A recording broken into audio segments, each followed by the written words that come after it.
The car door ripped open before Daniel Cole even hit the brake pedal fully, and a woman in a $2,000 suit dropped into his passenger seat like she owned the vehicle, the company, and maybe his entire life. "Drive," she said, and when he asked who the hell she thought she was, she looked him dead in the eye and answered, "Your CEO, and tonight, you don't get a vote." He had no idea that single sentence would blow apart everything he'd spent 6 quiet years rebuilding. Comment the name of your city below so I can see how far this story has traveled tonight.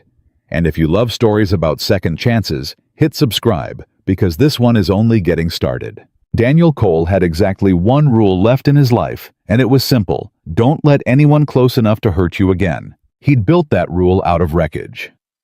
6 years ago, his marriage had ended the way a lot of marriages end, quietly and violently at the same time. Not with screaming, but with silence, with a woman packing boxes while he stood in the doorway of what used to be their bedroom, holding a coffee mug he'd forgotten how to set down. 6 years of therapy bills and single dad grocery runs and learning how to braid a little girl's hair from YouTube tutorials at 11 o'clock at night had taught him something he never wanted to learn. Peace was worth more than passion. Quiet was worth more than excitement. A small, boring, predictable life was worth more than any woman who could make his heart do something reckless. So he built himself one. A 3-bedroom house with a leaky gutter he kept meaning to fix. A 10-year-old Ford Explorer with 200,000 miles on it and a rattle in the dash he'd learned to tune out. A steady, unglamorous job in the logistics department of Halstead Dynamics, a tech company so large it had its own zip code, practically where nobody knew his first name, unless they needed a shipment tracked. And most importantly, his daughter Sophie, 8 years old, missing her 2 front teeth, obsessed with dinosaurs, and completely unaware that her father had built an entire fortress around both their hearts. That fortress had one entrance and one exit, and Daniel controlled both. Friday nights were sacred. He'd leave the office at exactly 5:15, stop at the grocery store for ribeye steaks, the good ones, the ones that were technically a little too expensive for a logistics coordinator's salary. But he didn't care, because Friday was the one night a week he let himself feel like life hadn't completely closed its fist around him. He'd pick up Sophie from his sister's place, drive home, grill dinner, while she did cartwheels in the backyard, and then they'd watch an old movie together on the couch until she fell asleep against his shoulder. That was the plan. That had always been the plan. Steak, movie, silence, safety. He had absolutely no idea that plan was about to be shattered by a woman he had spoken to exactly 4 times in his entire career, and every single one of those conversations had lasted under 90 seconds.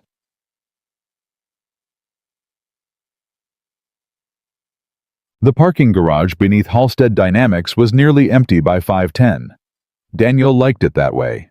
He liked being one of the last few cars rattling around in the concrete belly of the building, liked the echo of his own footsteps, liked not having to make small talk in the elevator about football or the weather or whatever it was. People talked about when they didn't actually want to talk to each other. He climbed into his Explorer, tossed his jacket into the back seat, and was reaching for the ignition when the passenger door, his passenger door, the one that stuck a little and needed a hard yank to open, swung wide open. He turned, already annoyed, already forming the sentence, "Hey, this isn't a rideshare," in his head, and then he stopped. Because the woman lowering herself into his passenger seat, smoothing down the front of a suit that probably cost more than his mortgage payment, was not some confused stranger who'd wandered into the wrong car. It was Elena Marsh, the CEO. The woman whose face was on the cover of business magazines. The woman who had built Halstead Dynamics from a garage startup into a company worth billions. The woman who, according to office legend, had once ended a board meeting early because a senior executive tried to interrupt her twice and simply said, "You get one interruption a meeting, you've used it," and walked out. That woman was sitting in his passenger seat, pulling the door shut behind her. Reaching for the seatbelt like this was the most normal thing in the world. Daniel's brain short-circuited for a full 3 seconds. "Ms. Marsh." "Elena's fine," she said, clicking the seatbelt into place. "Drive." "I'm sorry, what?" Drive Daniel. Hearing his own first name come out of her mouth hit him like a slap.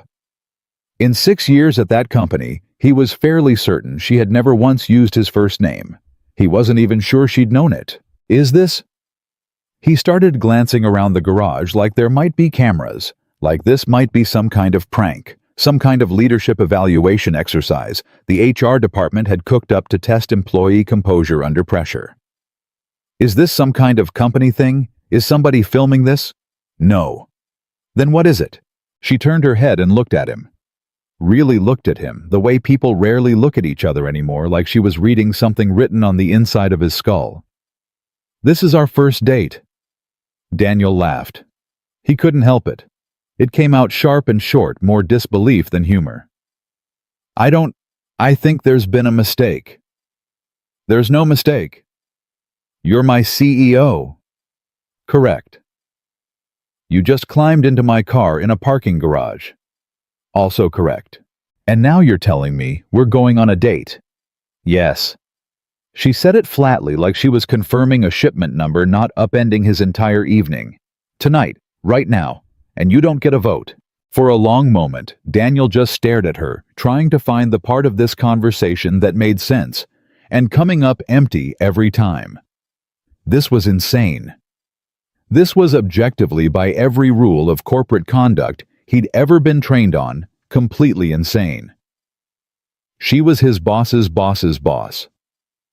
She sat on the top floor with a view of the entire city and a security detail that vetted her elevator rides.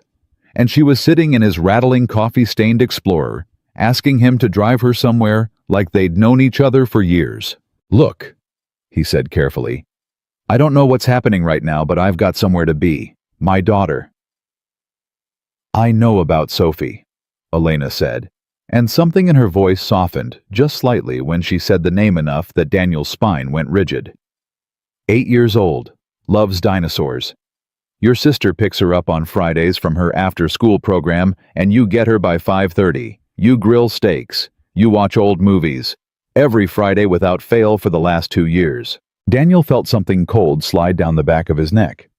How do you know that? Because I've been paying attention to you for months, Elena said, and there wasn't a trace of embarrassment in it.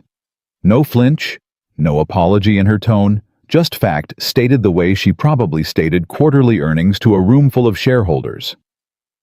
I've tried the normal way, Daniel. I really have. I invited you to the department mixer in March. You said you had a family commitment.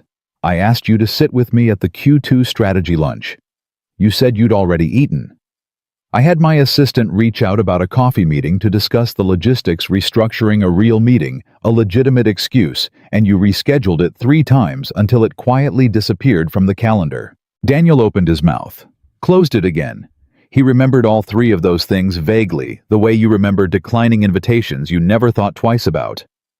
He hadn't been avoiding her specifically. He'd been avoiding entanglement, attention, anything that might crack the careful, boring shell he'd built around his life. I wasn't trying to be rude, he said finally. I know. That's exactly the problem. Elena leaned back against the headrest, staring out the windshield at the concrete pillar in front of them, instead of at him now, and for the first time, Daniel heard something under the confidence, something tired. Everybody in that building wants something from me, Daniel. Every single person. My board wants growth numbers. My investors want quarterly returns. My executives want promotions, want my ear, want to be the one I trust more than the others. Even the men who've asked me to dinner, every single one of them wanted something. A merger, an investment, a photo next to me at a gala that would look good in their portfolio. She finally turned back to look at him. You've never once asked me for anything. You've never even looked at me like you wanted something. You just want to go home and cook steak for your kid. That sounds a lot less impressive when you put it that way, Daniel said, and it came out before he could stop it dry and a little raw. Something flickered across her face, the beginning of a real smile, not the polished camera-ready one he'd seen in press photos. It sounds honest. Do you know how rare that is, honest? Daniel sat with that for a second. The garage was quiet, except for the hum of a distant ventilation fan and the tick of his own dashboard clock ticking closer to 5:15. ticking closer to the moment he was supposed to be walking out the door, toward his sister's house, toward Sophie's gap-toothed grin, toward the one part of his week that felt untouchable. "I have to pick up my daughter," he said, and this time it wasn't an excuse. It was the truth, laid flat on the table between them. "That's not negotiable. Not for you, not for anybody." He expected pushback. He expected the CEO version of "I understand," but some smooth corporate redirection designed to get her way without seeming to demand it. Instead, Elena said, "Good. Good. I wasn't asking you to skip it."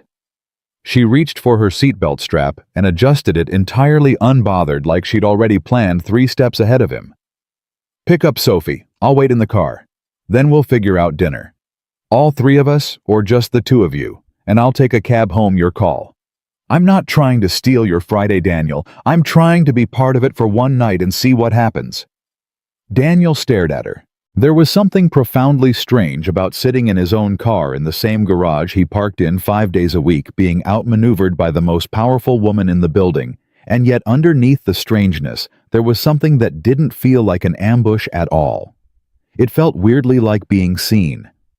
Not as an employee, not as a name on an org chart 3 levels below hers.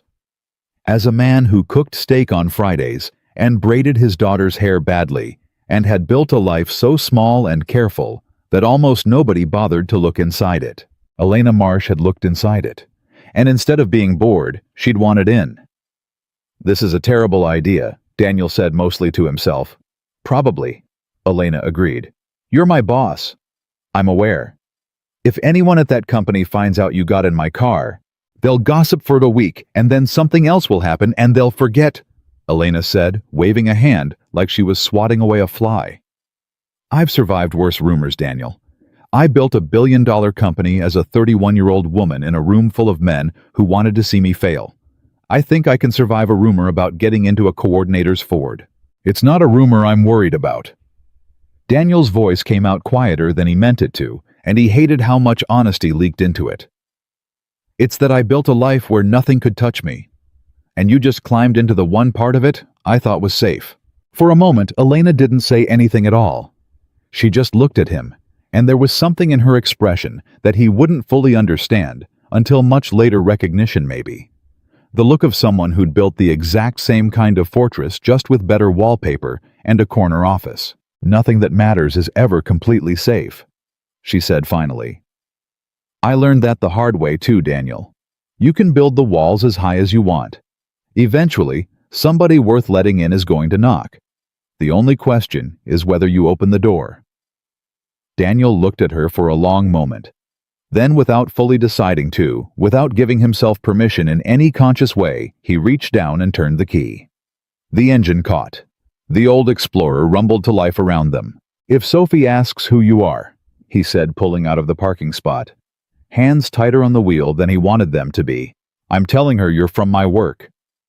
"That's true," Elena said, buckling herself in more securely, looking for the first time since she'd dropped into his passenger seat almost nervous. "Technically. And if this blows up my career, it won't. You don't know that." "No," she admitted, and there was something almost vulnerable in the honesty of it. Something that didn't match the woman who ran board meetings with an iron grip. "I don't know that for certain. But I know that for the first time in longer than I want to admit, I'd rather take the risk than spend another Friday night alone in a penthouse I paid too much money for eating takeout by myself while my phone buzzes with emails from people who don't actually care whether I'm happy." Daniel drove out of the garage and into the fading gold light of a Friday evening, and something in his chest, something that had been locked down tight for 6 long years, creaked open just slightly, like a door that had rusted on its hinges, finally deciding to move. His sister Diane's house was a 15-minute drive from downtown, a small blue rancher with a wraparound porch and a swing set in the backyard that Diane's own kids had long outgrown but kept anyway for Sophie for the weekends. Daniel had called ahead, a short, strained phone call, from a red light. Elena sitting silently beside him, staring out the window at the city sliding by to warn Diane that he was bringing someone. Someone, Diane's voice had gone up half an octave through the phone speaker. Someone, Daniel Cole. Are you telling me you have a date? It's complicated, he'd said, which was, he realized even as he said it, the understatement of the decade. Now pulling into the gravel driveway, he watched Elena's posture change just slightly, just enough that he noticed. The confident set of her shoulders, the effortless command she carried into every room she'd probably ever walked into, softened into something more careful, more human. You okay? He asked, cutting the engine. I don't spend much time around children, Elena admitted, and it was the first thing she'd said all evening that sounded genuinely uncertain. I don't want to say the wrong thing. She's 8. The bar is low. If you know anything about the Cretaceous period, you'll be fine. That earned him a real laugh, short-surprised, like it had escaped before she could catch it. I actually might know something about the Cretaceous period. Then you're already ahead of most of the men I've dated, Daniel said, and immediately regretted it because it implied a pattern, implied he was thinking about this as dating, and he wasn't ready to admit that, not even to himself, not yet. Elena didn't call him on it. She just smiled, small and private, and got out of the car. The front door swung open before they reached it, and Sophie came barreling out in a dinosaur t-shirt, 3 sizes too big, missing teeth on full display arms, already outstretched for her dad. Daniel caught her, swung her up onto his hip, even though she was getting too big for it, and for a moment forgot entirely about the billionaire CEO standing awkwardly on the porch steps behind him. Daddy, Aunt Diane said we're getting pizza because you're bringing a friend. We're having steak, actually, Daniel said. Like always. Sophie's eyes slid past him to Elena, taking her in with the blunt, unfiltered assessment. Only children are capable of the suit, the heels, the careful posture of someone standing somewhere she'd never expected to stand. Are you Daddy's boss? Sophie asked. Elena blinked. Daniel felt his stomach drop. How did you... You're wearing the same watch as the lady on the poster in Daddy's work lobby, Sophie said matter-of-factly, like this was obvious, like the deductive leap required nothing more than eyes and basic reasoning. The one that says, excellence starts here. For a beat, nobody said anything. Then Elena crouched down, actually crouched, knees bent. Suit be damned until she was eye level with an 8-year-old and said, guilty as charged, although I think that poster makes me look taller than I am. Sophie considered this seriously. You are pretty tall. High heels, it's a trick. Do you know about dinosaurs? I know that the Tyrannosaurus Rex actually had terrible eyesight and hunted mostly by smell, which most people don't know, Elena said. And Daniel watched dumbstruck as his daughter's entire face lit up, like she'd just met a celebrity, which in the strange upside-down logic of an 8-year-old's world, she basically had dinosaur knowledge outranking billion-dollar company valuations by a significant margin. Nobody believes me when I say that, Sophie shrieked, delighted already, grabbing Elena's hand and tugging her toward the door. Come see my dinosaur book. I have the one with the real pictures. Elena shot Daniel a look over her shoulder as she was hauled into the house. A look that was somewhere between panic and pure, unguarded joy. And Daniel stood alone in the driveway for a second, watching his daughter drag the most powerful executive in the tech industry toward a bookshelf full of dog-eared paleontology books, and felt something crack open in his chest that he hadn't given himself permission to feel in 6 years. He didn't have a name for it yet. He wasn't ready to, but it felt terrifyingly like hope.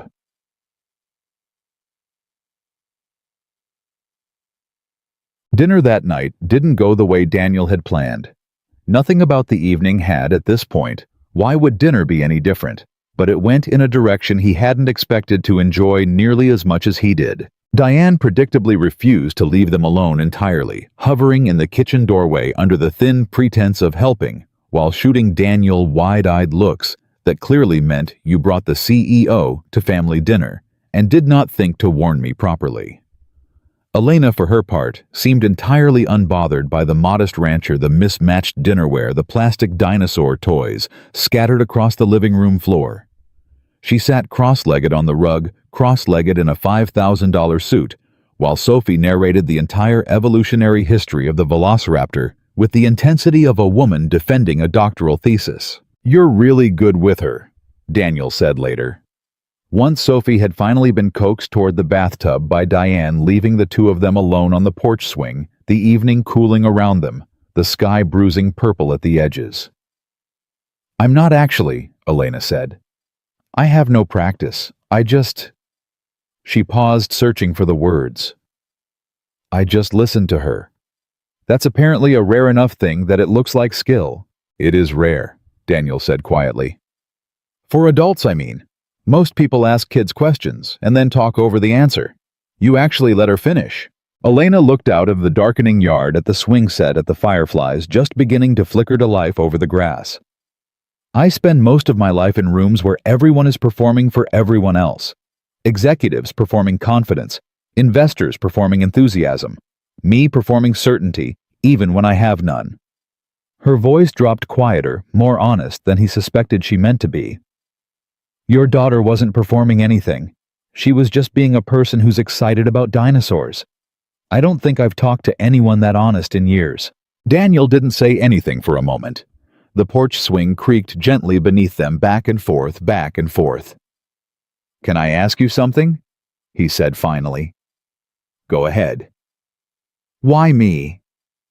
He turned to look at her directly, needing to see her face when she answered, needing to know if there was calculation behind it, some angle he wasn't seeing. "You could have anyone. Executives, investors, actors probably if you wanted. Why did you climb into my car?" Elena was quiet for a long moment, long enough that Daniel wondered if he'd overstepped, if the question had cracked something she wasn't ready to show him. "6 months ago," she said finally. "I was in the elevator coming down from a board meeting that had gone badly. Really badly, the kind where you smile the whole time and then go home and throw up. And you got on at the 4th floor with a box of shipping manifests, and you didn't recognize me at first, and you just said, 'Rough day.' Not because you knew who I was, just because I looked like I was having one." Daniel remembered that, vaguely. An elevator ride, a tired-looking woman he hadn't clocked as the CEO until she'd stepped out on the top floor and the security guard had straightened like a soldier. "I said something like, 'Aren't they all?'" Elena continued, "and you laughed, actually laughed, and said, 'At least you get the good elevator.' And then you got off 2 floors later, and I never saw you look at me like I was your boss. You looked at me like I was just a person having a bad day." She shook her head slightly, almost embarrassed by the admission. "I thought about that elevator ride for weeks, Daniel. I started asking around quietly about who you were. And everything I found out, the divorce, the daughter, the way you turned down a promotion last year because it would have meant more travel and less time with Sophie, none of it matched the kind of ambition everyone else around me has. You'd already decided what mattered. Most people never figure that out. I'm 42 years old, and I'm still figuring it out." Daniel sat with that for a long moment, the porch swing slowing beneath them. "I turned down that promotion because I was scared," he admitted quietly.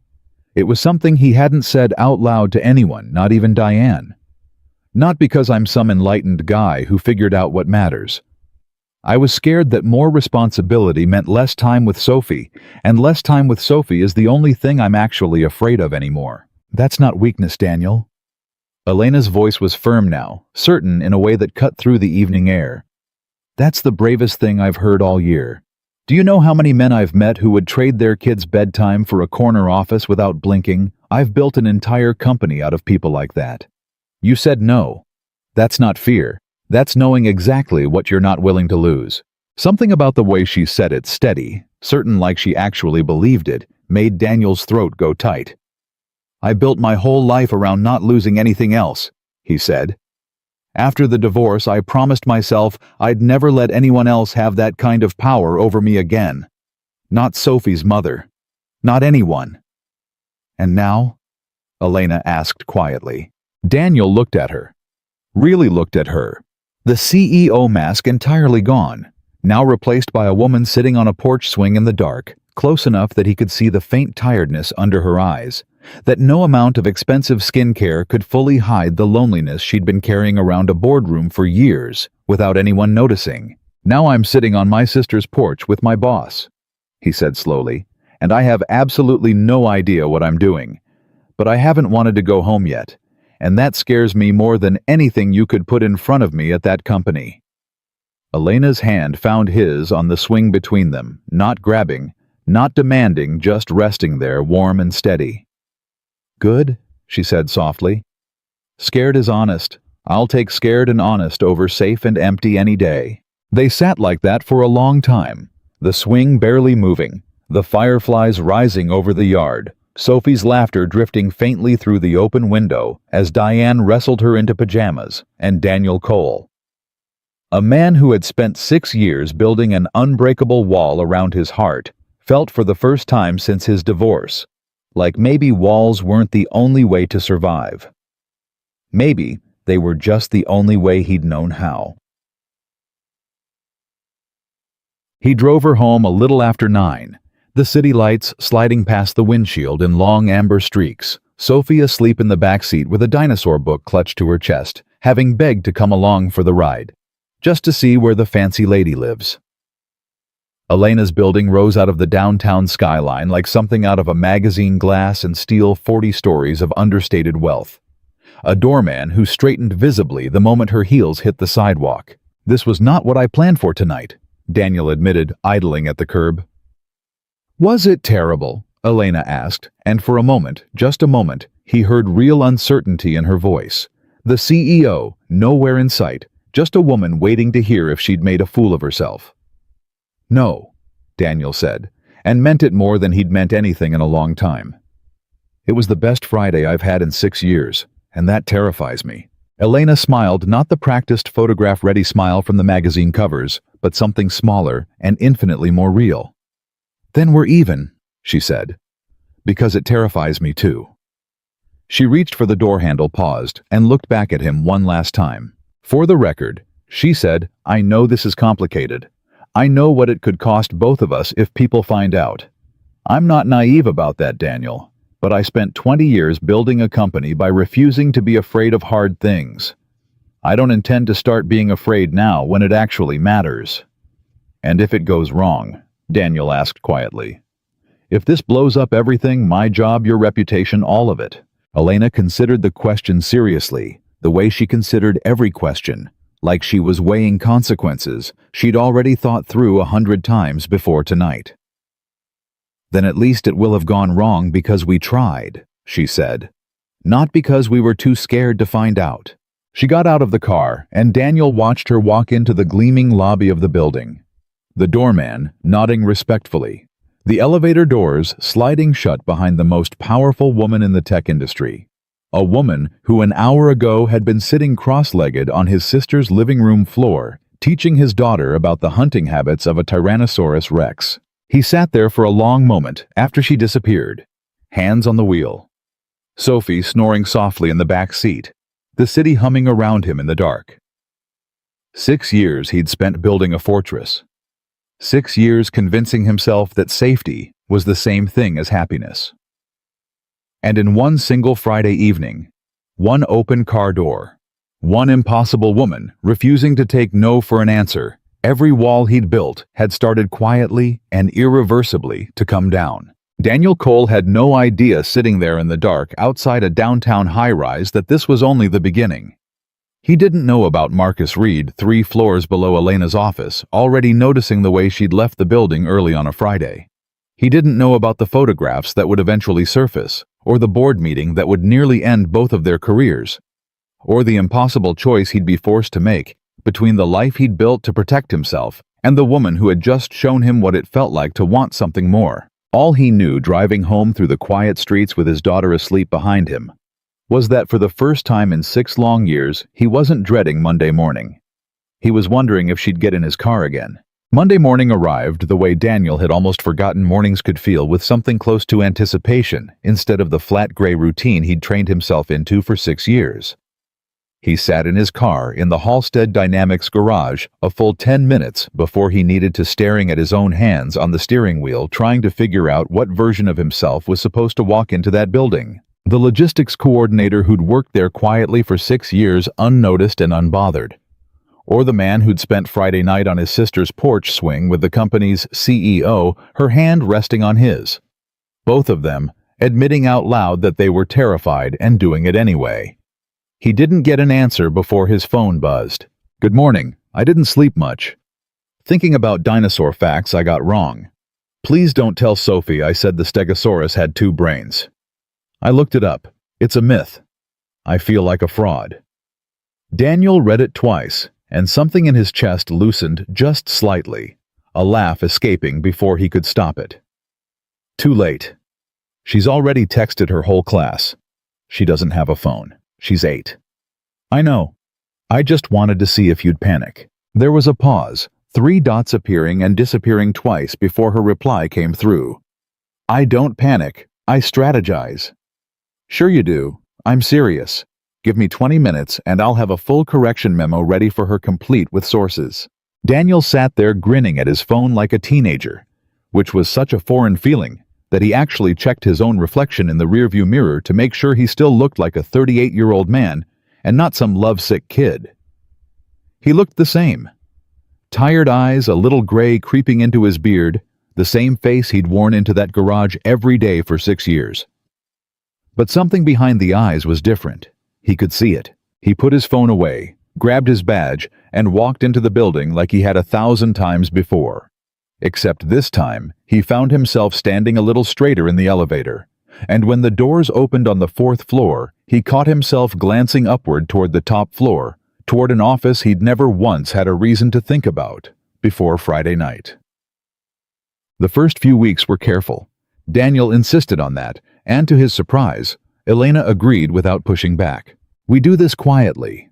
He told her the second time she showed up at his house, not at his sister's this time, but at his actual house, the one with the leaky gutter and the grill in the backyard, arriving after Sophie was asleep, wearing jeans instead of a suit. For the first time since he'd known her, looking almost unrecognizable without the armor of Halstead Dynamics wrapped around her shoulders. Nobody at work knows. Nobody finds out.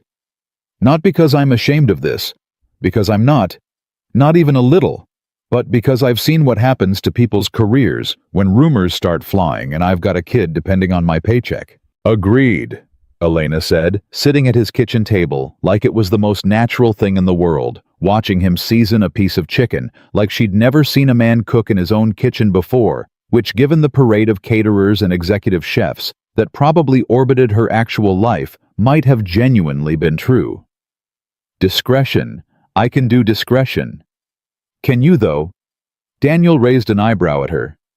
You climbed into my car in a parking garage in broad daylight. That, Elena said primly, was a calculated risk. I timed it for when the garage was mostly empty. You timed it. I had my assistant check the security footage schedule for the last 2 months. You always leave between 5:05 and 5:20. The garage cameras have a rotation gap around 5:10. I picked my moment. Daniel set down the tongs and stared at her.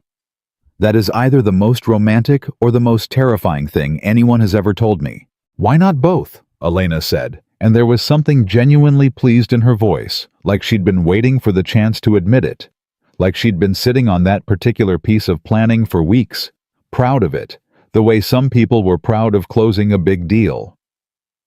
You do understand this is insane. I run a $12 billion company, Daniel. Insane is my baseline. This is the sanest thing I've done in years. He laughed a real laugh, the kind that came from somewhere low in his chest, the kind he hadn't let himself do freely and longer than he wanted to admit. And something about the sound of it seemed to catch Elena off guard because she went quiet for a second, watching him with an expression he couldn't quite name. What? He asked. Nothing, she said. I just like that sound. You should make it more. They fell into a rhythm after that, a careful, secret rhythm built around Daniel's 5 o'clock departures and Sophie's bedtime, and Elena's ability to disappear from her own building without a trail of assistants noticing where she'd gone. She learned his neighborhood the way to avoid the one street with the broken traffic light, the exact grocery store where he bought the good steaks. He learned slowly, painstakingly, the woman underneath the CEO, the parts of Elena Marsh that never made it into the magazine profiles. She told him one night on his back porch about her father, a machinist who'd worked the same factory floor for 31 years and never once made it past shift supervisor. Not because he lacked the talent, but because nobody ever gave him the chance to prove it. She told him how she'd promised herself at 14 years old, watching her father come home exhausted and overlooked, for the 1,000th time, that she would never let anyone tell her what she was capable of. She told him about the early years of Halstead Dynamics. 3 people in a rented office above a dry cleaner surviving on ramen and stubbornness, investors laughing her out of rooms because she was 26 and a woman, and had the audacity to think she understood technology better than men twice her age. "I built an empire," she told him, staring out at the dark yard, voice, quiet in a way Daniel had never heard from her before, not even in their most private moments. "And somewhere along the way, I forgot to build a life to put inside it." "You have a life," Daniel said gently. "I have a schedule," Elena corrected. "There's a difference. A life has people in it who aren't asking you for something. Before you." "Daniel, I genuinely could not remember the last time someone spent an evening with me, and didn't want a signature, an investment, or a photo op by the end of it." Daniel reached over and took her hand in easy motion. Now something that had stopped feeling strange somewhere around the 3rd week, and held it without saying anything for a long moment, just letting the silence sit between them comfortable, instead of empty. "I'm not going to ask you for anything," he said finally. "I know," Elena said. "That's the whole problem. I don't know what to do with a person who doesn't want anything from me." "You could just let them love you," Daniel said. And the word came out before he'd fully decided to say it, hanging in the air between them, like something fragile and irreversible. Elena turned to look at him, and for the first time since the night she'd climbed into his passenger seat, Daniel saw something in her face that looked almost like fear. Not fear of him, but fear of the word itself.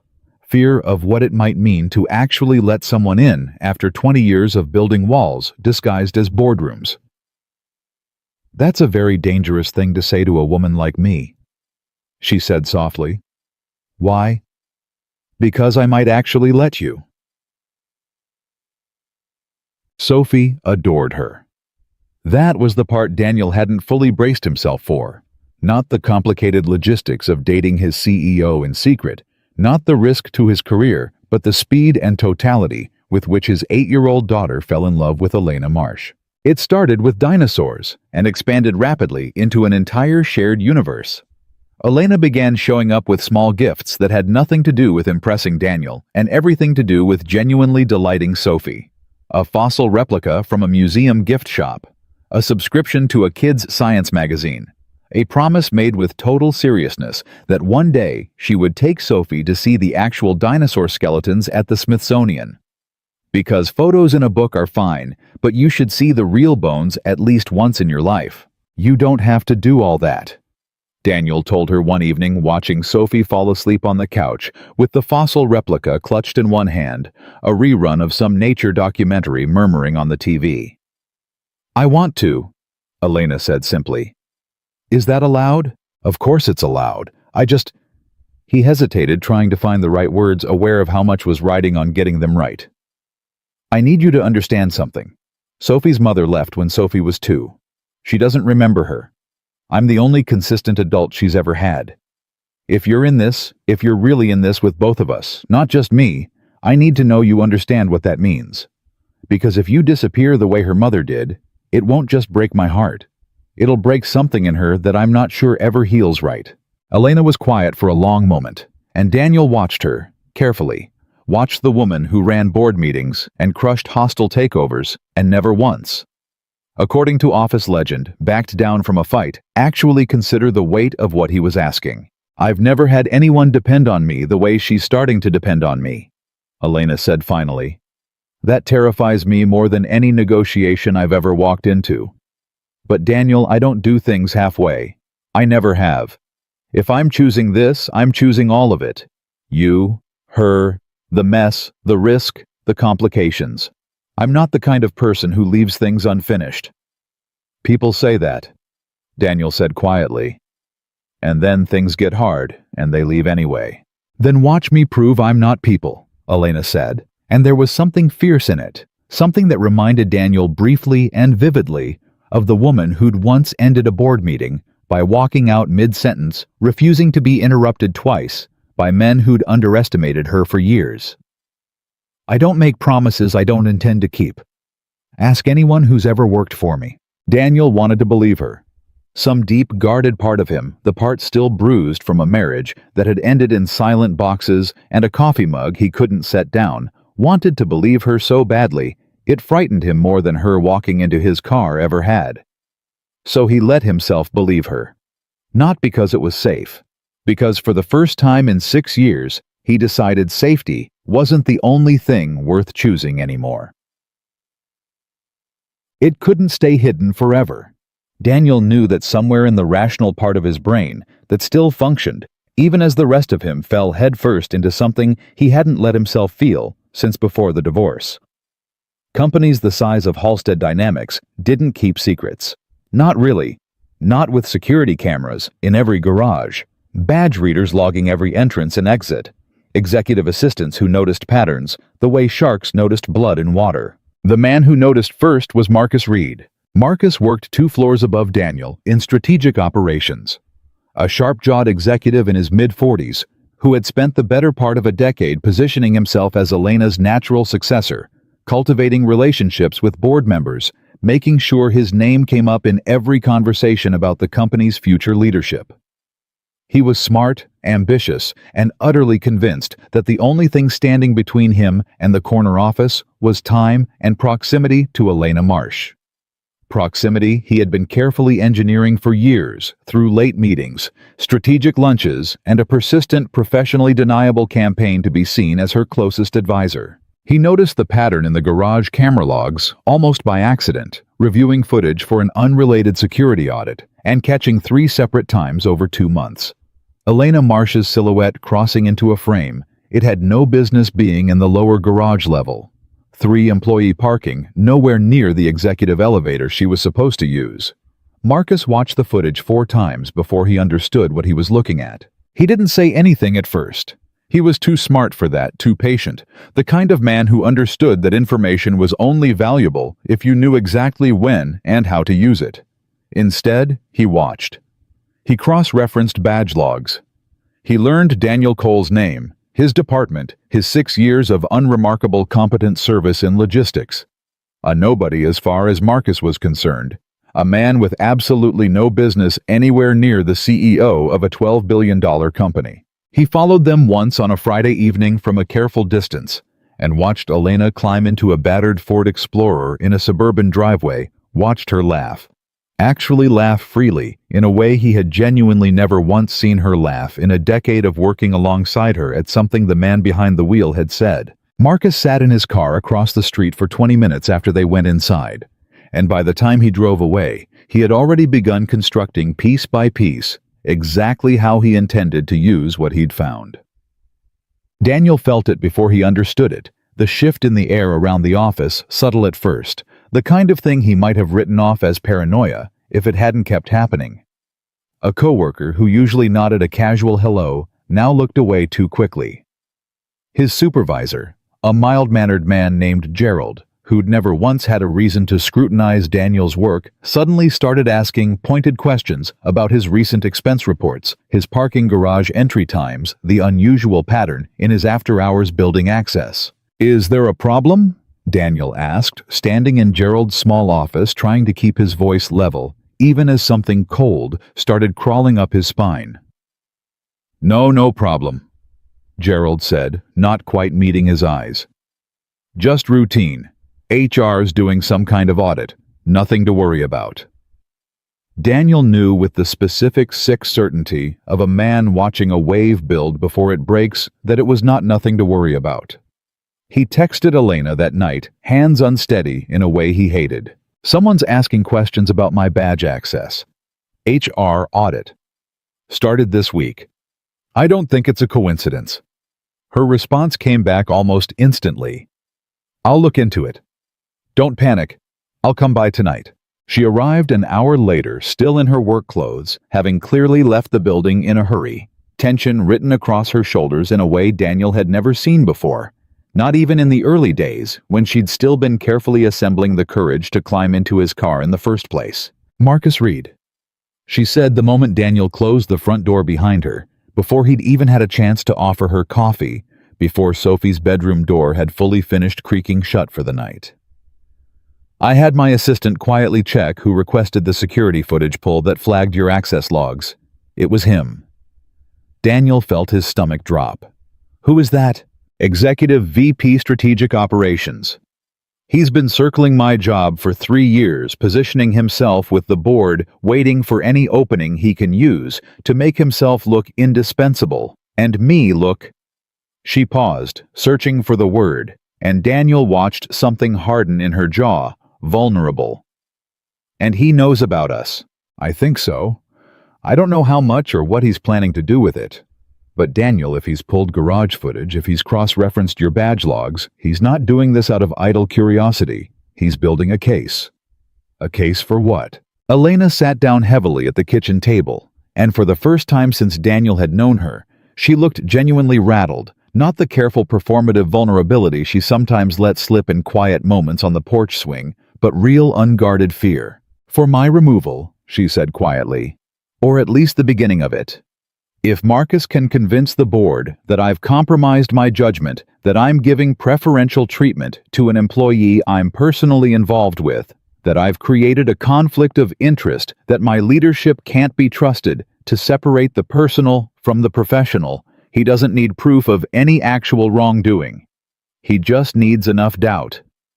Boards don't need certainty to force a resignation, Daniel. They just need enough noise that keeping you becomes more expensive than letting you go. And what happens to me? Daniel asked, and he heard the edge in his own voice, the old fear rising up fast and sharp, the fear he'd built his entire quiet life around, avoiding the fear of losing everything because he'd let himself want something. I don't know, Elena admitted. I genuinely don't know.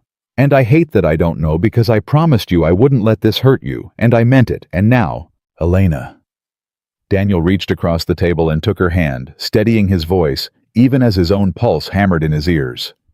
Look at me. We knew this was a risk. We talked about this the very first night. Knowing it and living it are different things, she said, and her voice cracked slightly on the last word, the first real crack Daniel had ever heard in her. I've spent 20 years building a reputation as someone who never lets her guard down, who never gives anyone ammunition. And the first time I actually let myself want something for me, instead of the company, I handed a man like Marcus Reed exactly the weapon he's been waiting years to find. So we don't panic, Daniel said, forcing his voice into something steadier than he felt. We don't hand him a reaction to work with. If he's building a case, he needs something to actually happen. As long as we haven't done anything wrong, and we haven't, Elena, nothing about this has ever been about advantage or favoritism, there's no actual case to build. You don't know Marcus, Elena said grimly. He doesn't need facts. He needs a narrative. And a narrative doesn't require truth. It just requires a story people are willing to believe. The story arrived 3 days later, and it arrived with photographs. Daniel was in the middle of a Tuesday afternoon shipment review when Gerald appeared at his desk, face pale, and asked him in a voice tight with something between apology and dread to come with him to a conference room on the 7th floor, a floor Daniel had never once had reason to visit in 6 years of employment. The room was full when he walked in. 2 people from HR he didn't recognize. A company attorney introduced with a title Daniel immediately forgot in his rising panic. And Marcus Reed, sitting at the head of the table, with the calm, satisfied posture of a man who had been waiting a long time for this exact moment. Mr. Cole, Marcus said, sliding a manila folder across the table with 2 fingers unhurried, almost theatrical in his composure. Thank you for coming. We have some concerns we need to discuss. Daniel opened the folder with hands that felt disconnected from the rest of his body. Photographs, a dozen of them printed on plain office paper, grainy but unmistakable, Elena climbing into his Explorer in the parking garage. Elena on his back porch, close enough to him that there was no mistaking what the photo suggested. Elena walking into his house at night, the timestamp in the corner reading 9:47 p.m. I don't understand what this has to do with my job performance, Daniel said, forcing his voice to stay level even as his pulse roared in his ears. It has everything to do with your job performance, Marcus said smoothly, because it raises serious questions about whether your continued employment and any future advancement within this company has been influenced by a personal relationship with the CEO. That's not a small concern, Mr. Cole. That's a governance issue, a conflict of interest issue. Frankly, it's the kind of issue that could expose this entire company to significant legal liability if it isn't handled correctly. There's no conflict of interest, Daniel said. I've never received a single benefit from this relationship. Not a promotion, not a raise, nothing. Check my file. I turned down a promotion last year before any of this even started. That's what you say, Marcus replied, unbothered, folding his hands on the table with the calm precision of a man who had rehearsed this exact conversation in his head dozens of times. But perception matters just as much as reality in situations like this, Mr. Cole. And the perception, once this becomes public, which it will one way or another, is going to be devastating.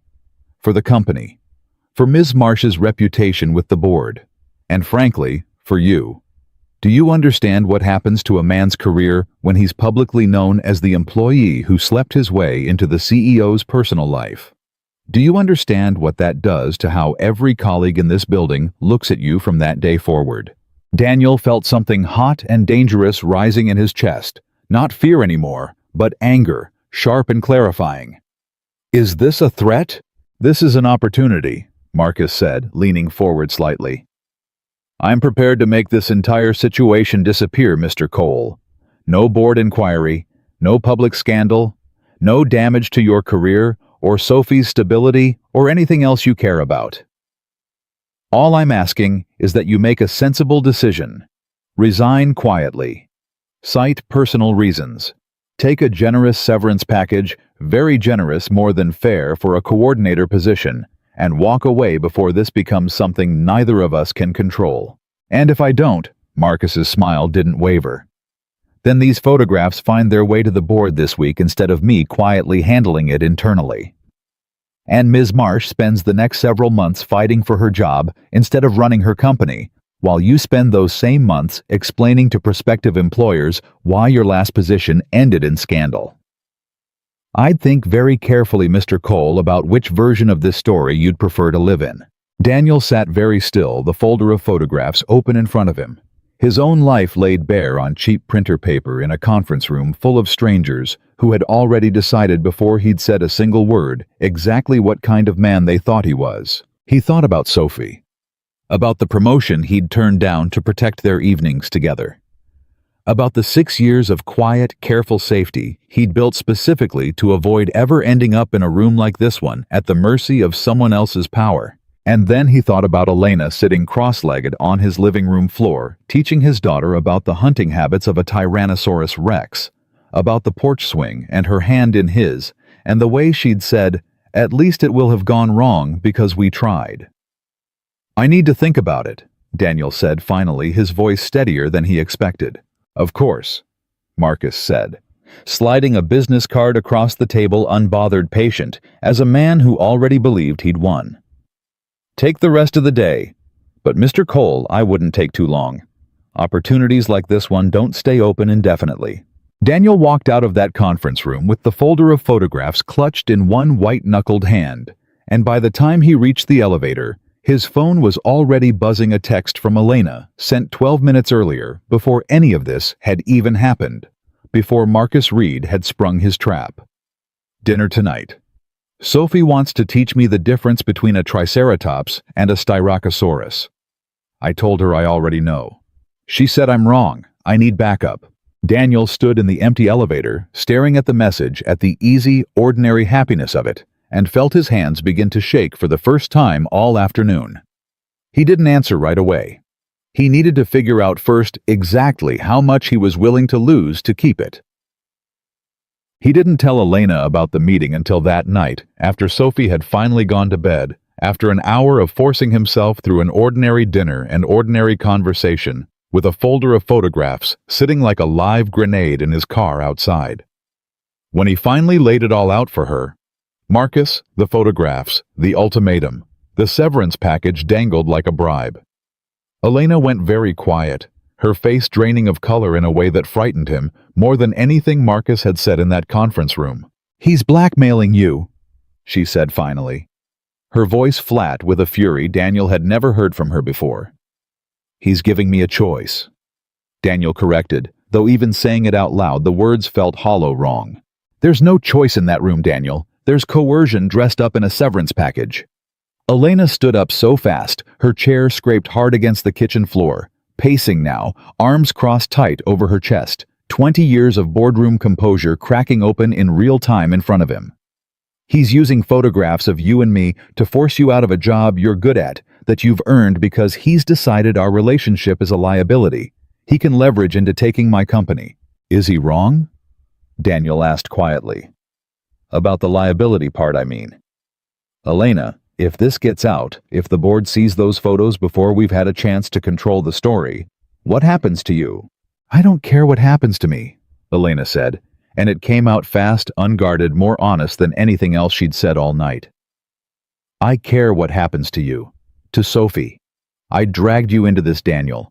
I climbed into your car and told you not to give me a vote. And now a man is threatening to blow up your entire life because I wasn't careful enough, wasn't smart enough to see this coming. Stop!" Daniel crossed the kitchen and took her by the shoulders, steady grounding the way he might have once steadied Sophie through a nightmare.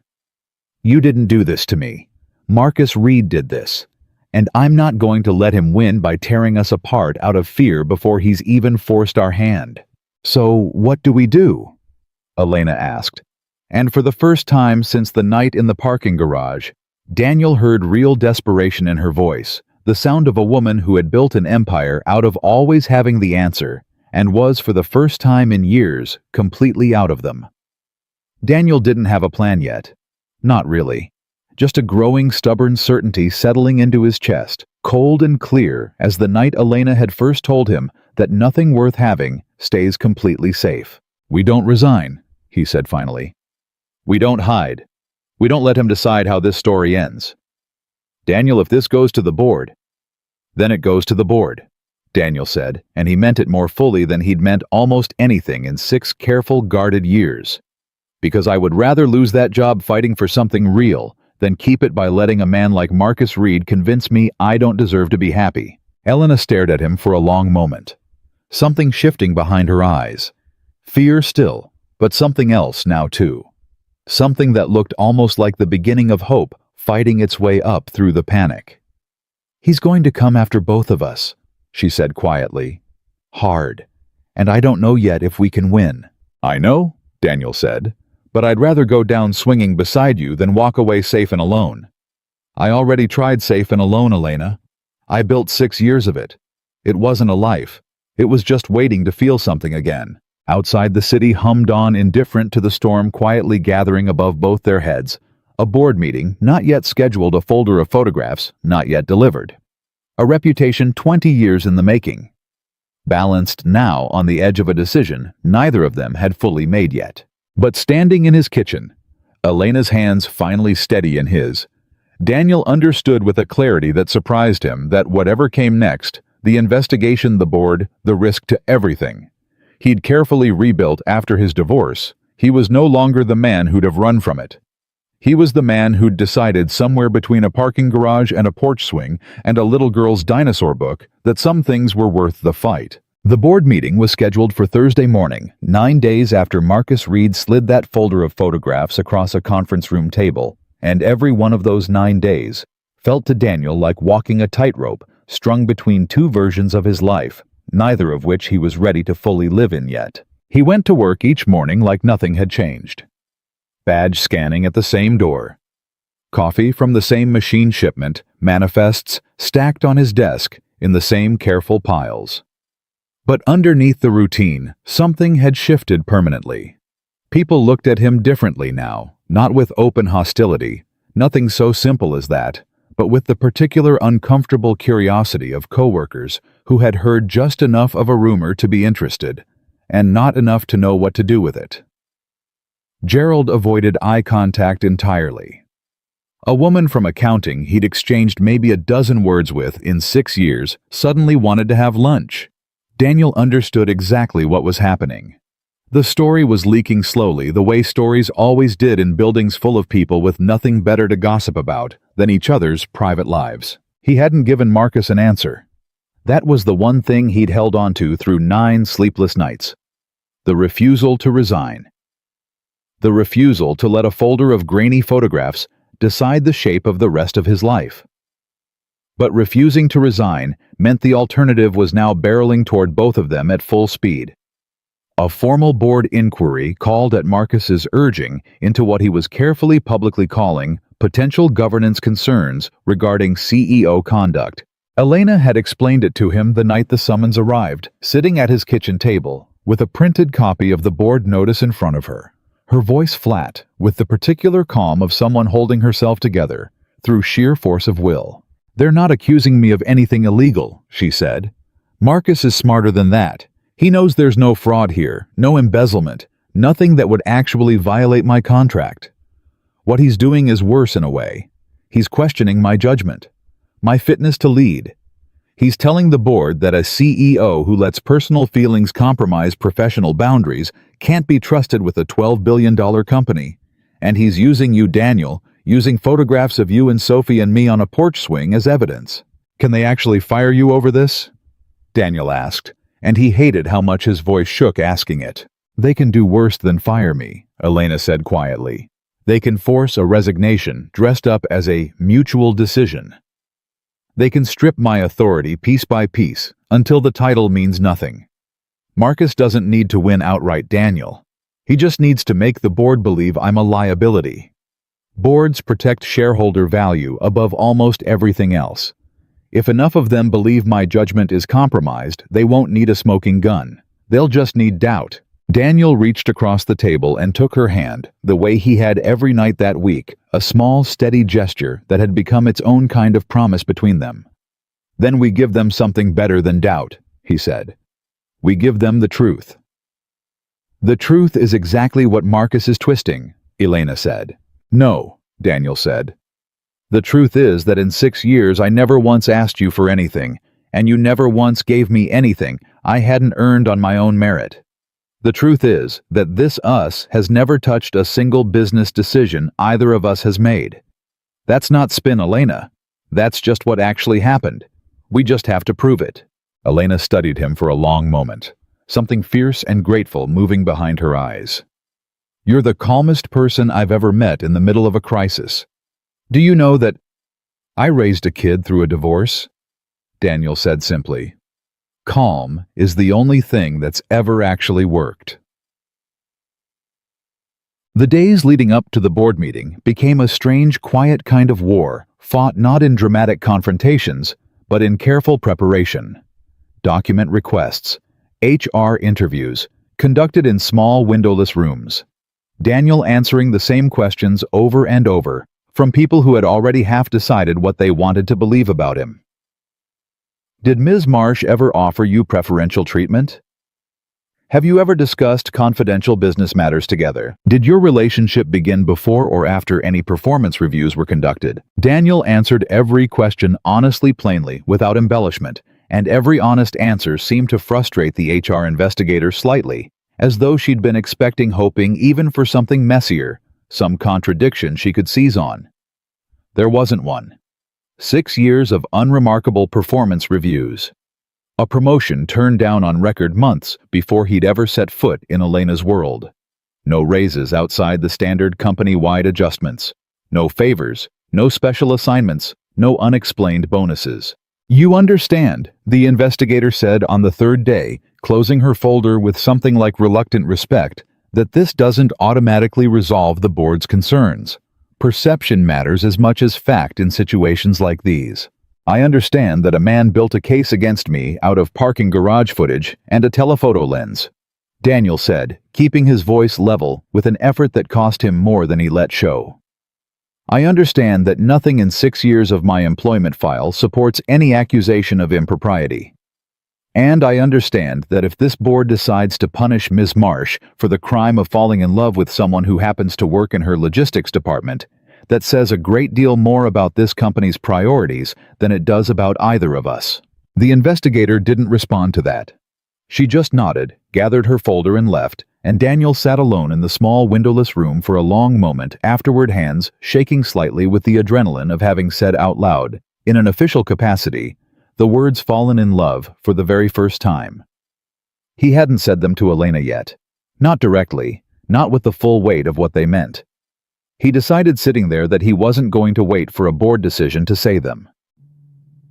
He found her that evening on the top floor in the office he'd never once had reason to visit in 6 years, past the assistant who buzzed him through with visible surprise, past the floor-to-ceiling windows that turned the entire city into a carpet of gold light below. Elena was standing at the window with her back to the door, arms crossed still in her suit. Though the hour was late, the posture of a woman holding herself upright through sheer willpower. "You shouldn't be here," she said without turning around, though there was no real reproach in it. "If anyone sees you in this office right now—" "I don't care," Daniel said, and something in his voice made her finally turn to face him. She looked exhausted in a way he hadn't seen before, not the polished, camera-ready exhaustion of a CEO working late, but something rawer, something that had been building for 9 days and had finally started to show through the cracks in her composure. "The board's already been talking," she said quietly. "I don't have all the votes. Marcus has been working the phones for weeks longer than I realized. Some of them are scared, Daniel. Scared of the headlines, scared of shareholder reaction, scared of anything that looks even a little bit like scandal. I might actually lose this." "Then let's talk about what happens if you do," Daniel said, closing the distance between them, taking both her hands in his steady, despite the fear sitting cold in his own stomach. "Because I need you to understand something, and I need you to actually hear it.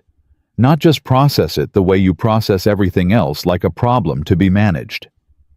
"Daniel, I don't care if you lose the company," he said, and watched her flinch slightly at the words. Watched her open her mouth to argue, before he pressed on.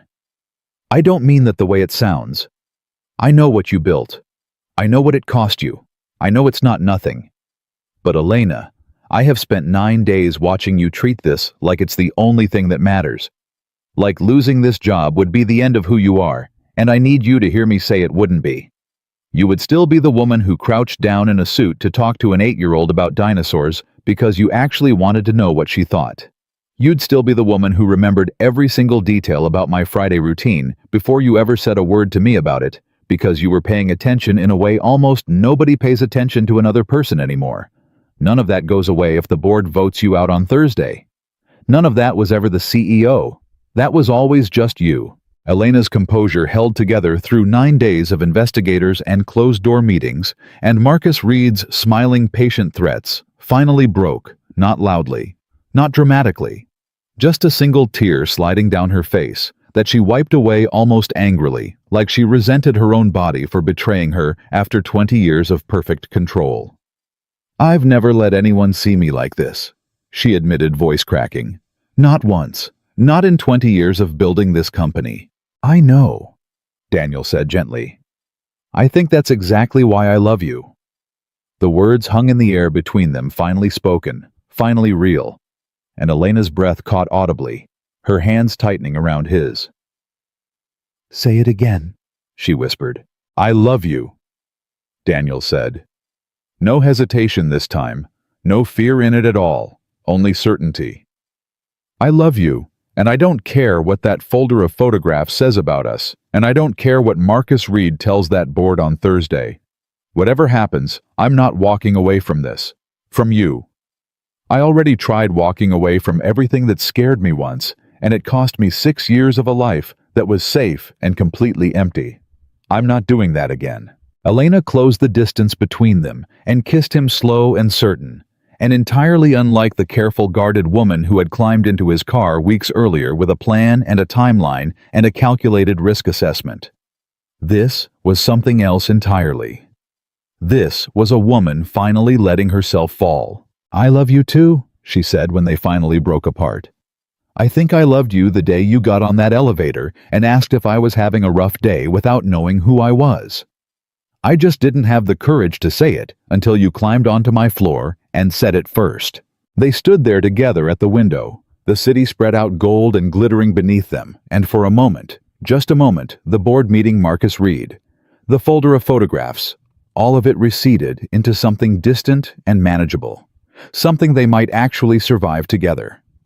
Neither of them yet knew how badly Marcus intended to escalate before Thursday arrived. The email went out Wednesday night, less than 12 hours before the board was scheduled to convene, not from Marcus directly, careful as always to keep his own fingerprints hidden, but from an anonymous internal account that HR would later trace back too late to matter to a burner address created and abandoned within the hour. It went to every senior executive in the company. It went to 3 business journalists who covered the tech sector. It went with a kind of deliberate cruelty that made Daniel's stomach turn when he finally saw it to Diane. Daniel's sister found through nothing more than a cursory public records search, apparently included simply to maximize the damage to make sure the fallout reached as deep into Daniel's life as possible. The email contained 4 of the photographs. It contained a carefully worded narrative framing Elena Marsh as a CEO who had compromised professional judgment for a personal relationship with a subordinate employee, questioning whether preferential access and confidential company information might have been involved, and closing with a line that made Daniel's hands shake with fury when he finally read it. The board and shareholders deserve leadership free of hidden conflicts of interest. It is time for accountability. By 7 the next morning, Daniel's phone hadn't stopped buzzing. Diane calling 3 times in a row, voice tight with confusion and worry when he finally picked up. A reporter somehow obtaining his personal cell number, leaving a voicemail requesting comment on his relationship with Halstead Dynamics CEO Elena Marsh. Gerald texting a single line, "Are you okay? This is insane, call me that." Daniel didn't have the emotional bandwidth to answer. He drove Sophie to Diane's that morning in near total silence, his mind racing through every possible outcome of the day ahead, terrified in a way he hadn't let himself be terrified since the divorce. Not for himself, but for the 8-year-old in the back seat, who had no idea her entire family's private life had just become fodder for a corporate power struggle she'd never understand. "Daddy, are you sad?" Sophie asked, watching him in the rearview mirror with the unsettling perceptiveness only children seem to possess. "A little bit, baby," Daniel admitted, because he'd promised himself years ago in the wreckage of his divorce that he would never lie to her about his feelings, even when the truth was hard. "Grown-up stuff. Nothing for you to worry about." "Is it about Elena?" Daniel's hands tightened on the wheel. "Why do you ask that?" "Because you smile different when you talk to her," Sophie said matter-of-factly, "and you're not smiling right now." Daniel didn't have an answer for that. He just reached back and squeezed her small hand where it rested on the console and drove the rest of the way to Diane's. In silence, his chest tight with a fear that had nothing to do with boards or shareholders, and everything to do with the possibility that this fight might cost his daughter something he could never fully give back to her. The board meeting convened at 9 sharp in a conference room on the 40th floor that Daniel had never seen, that he technically had no right to be in at all, except Elena had insisted over the objections of at least 2 board members that he be present. "If they're going to discuss my personal life as a matter of corporate governance," she'd told him the night before, jaw set with the particular stubbornness Daniel had come to recognize as immovable, "then the person they're discussing gets to be in the room. I won't have this conversation happen about you without you." Marcus Reed sat near the head of the table when Daniel walked in, flanked by 2 board members Daniel didn't recognize, wearing the calm, satisfied expression of a man who believed the outcome of the day was already decided. He didn't even glance up as Daniel took a seat near the back of the room, at Elena's insistence close enough to hear everything far enough to stay technically outside the formal proceedings. Elena stood at the head of the long table, back straight, hands folded in front of her, and Daniel watched the transformation happen in real time. The exhausted, frightened woman from the window the night before, folding herself back into the armor of the CEO. Everyone in that room had spent years learning to fear and respect. "I understand," she began, voice level, carrying easily across the room without needing to be raised, "that this board has convened today to discuss allegations regarding my judgment, my conduct, and my fitness to continue leading this company. I want to address those allegations directly, without spin, without deflection, because I believe every person in this room deserves the truth rather than the carefully edited narrative that's been circulating through anonymous emails since last night. She let that land, her eyes moving deliberately to Marcus, who held her gaze without flinching, still confident, still certain. Yes, Elena continued. I am in a relationship with Daniel Cole, an employee in our logistics department. I am not going to apologize for that because there is nothing to apologize for. I have not given him preferential treatment. I have not shared confidential information. I have not made a single business decision influenced by our relationship. Every claim to the contrary in that email is a lie constructed by someone who has spent 3 years positioning himself for my job and finally found what he believed was leverage to take it. A ripple moved through the room, several board members exchanging glances. Marcus's jaw tightening almost imperceptibly. That's a serious accusation, Elena, said an older board member near the center of the table. A silver-haired man Daniel would later learn was the longest-serving member of the board, a founding investor who had backed Halstead Dynamics before it was worth anything at all. Do you have proof to support it? I do, Elena said, and nodded toward the door. It was a moment Daniel hadn't been told about, in advance. Elena's own careful, quiet countermove, assembled over the same 9 days Marcus had spent building his case.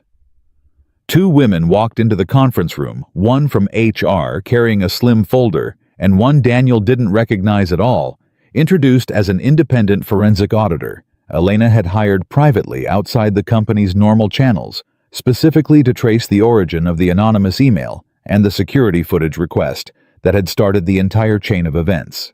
The footage that photographed Mr. Cole and myself was pulled using Marcus Reed's security credentials on March 14th. The auditor said, opening her folder, voice clinical and unhurried. The anonymous email sent last night originated from an account created and deleted within a 90-minute window Wednesday evening, traced through IP metadata to a private residence registered to Marcus Reed's brother-in-law. And this, she slid a printed document across the table toward the board, is a record of 3 separate meetings Mr. Reed held with board members over the past 6 weeks, in which, according to 2 of the participants who agreed to be interviewed on record, he discussed strategies for accelerating a leadership transition well before any of these photographs existed. The room went very still. Marcus's composure finally cracked just slightly, a muscle working in his jaw. This is absurd. You're suggesting I fabricated— I'm suggesting, the auditor said calmly, that the timeline doesn't support your narrative of discovering a governance concern and responsibly escalating it. It supports a narrative of deliberately manufacturing a scandal to force out a CEO you've spent years trying to replace. That's a serious allegation to level in this room, Marcus said, his voice rising slightly for the first time, the crack in his own composure widening. It is, Elena said, stepping forward, her voice cutting through the room with the same steady authority Daniel had heard the very first night she'd climbed into his car. And unlike the allegations you leveled against me, mine come with a paper trail. I'd like the board to consider 2 things today. First, whether Daniel Cole has ever received a single unearned benefit from his relationship with me, and the investigation your own HR department conducted this week found absolutely nothing. And second, whether the man who tried to end my career using stolen photographs and anonymous emails and his brother-in-law's home internet connection is the kind of leader this company wants sitting in this boardroom at all. The silence that followed stretched long enough that Daniel could hear his own heartbeat in his ears. The silver-haired board member finally spoke, looking not at Elena, but at Marcus, something cold settling into his expression. Marcus, I think you should step outside while the board deliberates. Marcus stood, his face flushed, now all pretense of calm finally abandoned. You're going to let her walk away from this ACEO who's compromised her judgment for a relationship with a warehouse coordinator, and you're going to blame me for bringing it to light. I'm going to let the board make its decision based on facts. The board member said evenly, rather than a smear campaign built on stolen surveillance footage. Sit down, Marcus, or leave. Those are your only two options right now. Marcus looked around the room, searching for an ally. Finding none, every board member's expression had shifted subtly but unmistakably from cautious concern to something closer to disgust. He gathered his folder, his composure entirely gone now, and walked out of the conference room without another word, the door closing behind him with a soft, final click that felt to Daniel louder than anything else that had happened all morning.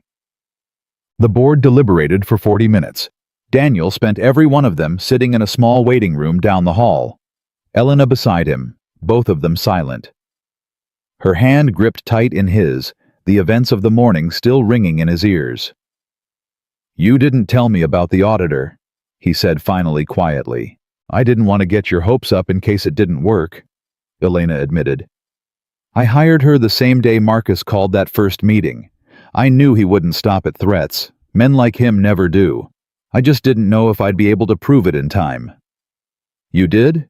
Daniel said. "You proved it. We don't know that yet," Elena said, and Daniel could hear underneath the exhaustion, real fear still lingering. The fear of a woman who had spent 20 years building something and understood better than anyone how quickly it could still be taken from her board approval or not. They sat together in silence after that, waiting the minutes, stretching long and taut, until finally the conference room door opened again and Elena was called back inside. Daniel waited alone, the seconds ticking by with excruciating slowness, until the door opened once more, and Elena stepped out, and the look on her face before she said a single word told him everything he needed to know. The board had voted unanimously to retain her as CEO. Marcus Reed's employment was terminated that same afternoon, cited officially for conduct unbecoming of a senior executive, a carefully worded phrase that would follow him into every future job interview for the rest of his career. Elena crossed the small waiting room and wrapped her arms around Daniel, holding on tightly. The armor finally fully dissolved, just a woman who had nearly lost everything and hadn't. "It's over," she whispered into his shoulder. "It's actually over." But even as he held her, even as relief flooded through him, hot and overwhelming, Daniel felt something else settling underneath it, a quieter, harder truth he hadn't fully let himself examine yet, one that had been building in him since the moment those photographs had first hit that conference room table. The board had cleared them. Marcus was gone. On paper, the crisis had ended exactly the way they'd hoped it would. But Daniel had spent the last 9 days watching Elena's entire professional world weigh in publicly and privately on whether their relationship was a liability the company could survive. He'd sat in a windowless room, answering questions about his own integrity to strangers who'd already half decided what they thought of him. He'd watched his daughter ask why he wasn't smiling right, watched his sister's name get dragged into a corporate smear campaign through nothing more than a public records search, and somewhere in the middle of all of it, a thought had taken root in him that he couldn't quite shake loose, no matter how tightly Elena held him in that small waiting room. As long as he worked for her, as long as there was an org chart connecting his name to hers, a badge that swiped him into the same building where she sat in the corner office, there would always be another Marcus Reed. Maybe not this year, maybe not with photographs and anonymous emails, but someday, someone else in that building would look at the two of them and see leverage instead of love. And Daniel understood with a clarity that settled cold and certain in his chest that he could not spend the rest of his life waiting for the next attack. He didn't say any of it to Elena that afternoon. She deserved at least for one evening to simply feel the relief of having survived. But driving home that night, Sophie asleep in the back seat after Diane had finally released her into his custody, with a long worried hug and a whispered, "Are you two okay?" Daniel understood that the board's vote hadn't actually ended anything. It had only bought them time to figure out what they were willing to sacrifice to make this relationship something that could actually last. The relief lasted about a week. Daniel would remember that later, how short a week actually was, how quickly the mind could move from "we survived" to "but at what cost," once the adrenaline of the board meeting faded and ordinary life reasserted itself in all its small telling details. It started with the way people looked at him in the break room. Not hostile, not anymore. Marcus's termination had settled that particular question definitively, and most of the office gossip had shifted in the way office gossip always did, from suspicion of Daniel to something closer to fascination. He was, whether he liked it or not, now a known quantity. The guy dating the CEO. People smiled at him in the hallway, who'd never once acknowledged his existence in 6 years. A woman from marketing asked him with poorly disguised curiosity what Elena Marsh was like in real life. Gerald started routing certain decisions through him that had nothing to do with his actual job description, as if proximity to Elena had somehow expanded Daniel's authority by osmosis. None of it was cruel. All of it made his skin crawl. "They're treating me differently," he told Elena one evening, sitting across from her at his kitchen table, Sophie already asleep down the hall. "Not badly, just differently. Like I'm not actually a person anymore. Like I'm an extension of you." "I know," Elena said quietly, and there was real guilt in it, the same guilt that had been sitting behind her eyes ever since the board meeting, unspoken but constant. "I've been thinking about that too." "Have you?" "Every day." She turned her coffee mug slowly between her hands, not drinking it, just needing something to hold. "Daniel, I won that board vote. Marcus is gone. On paper we're safe. But I keep thinking about what it actually took to get there, the auditor. The paper trail. The vote that could have gone the other way just as easily. We got lucky. If Marcus had been even slightly more careful, if that anonymous email hadn't been traceable, we might be having a very different conversation right now." "I know," Daniel said. "And even with Marcus gone, there will be another Marcus eventually. Maybe not this year. Maybe not with photographs. But someone someday is going to look at us and see an opportunity instead of two people who happen to love each other. As long as there's a reporting line, any reporting line, direct or indirect, connecting your position to mine, we will always be vulnerable to exactly what just happened." Daniel had known this conversation was coming. He'd felt it building since the moment he'd sat in that waiting room watching Elena's face when she came out of the board meeting relief, and something heavier underneath it, something neither of them had said out loud yet. "So what are you saying?" he asked. Elena looked up at him, and for a woman who ran board meetings without blinking, who had spent 20 years learning never to let anyone see her hesitate, she looked in that moment more uncertain than he had ever seen her. "I'm saying I think you should leave the company," she said. "And I hate that I'm saying it because it feels like I'm asking you to give up something you built with your own 2 hands, something that has nothing to do with me. But Daniel, I can't keep watching you get treated like a liability every single day, and I can't keep waiting for the next person smart enough to weaponize what we have. I want a relationship that doesn't require a corporate lawyer and a forensic auditor to defend it." Daniel sat with that for a long moment, his coffee going cold in front of him, the weight of 6 years pressing down on his chest, 6 years of steady, unglamorous work of building something quiet and dependable in the wreckage of his divorce, of proving to himself piece by piece that he could still hold a life together on his own. "You know what that job represents to me," he said finally quietly. "It's not just a paycheck, Elena. It's the thing I built when everything else fell apart. It's proof that I could still show up every day and be reliable even when my whole world had come undone. Asking me to walk away from that—" "I know what I'm asking," Elena said, and her voice cracked slightly on the words. "I know exactly what I'm asking, and I hate every part of it.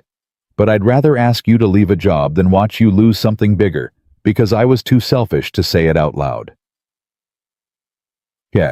Daniel didn't answer her that night. He needed time. Real time, not the frantic adrenaline-fueled decision-making of the last 2 weeks, but actual careful thought, the kind he hadn't allowed himself in longer than he could remember.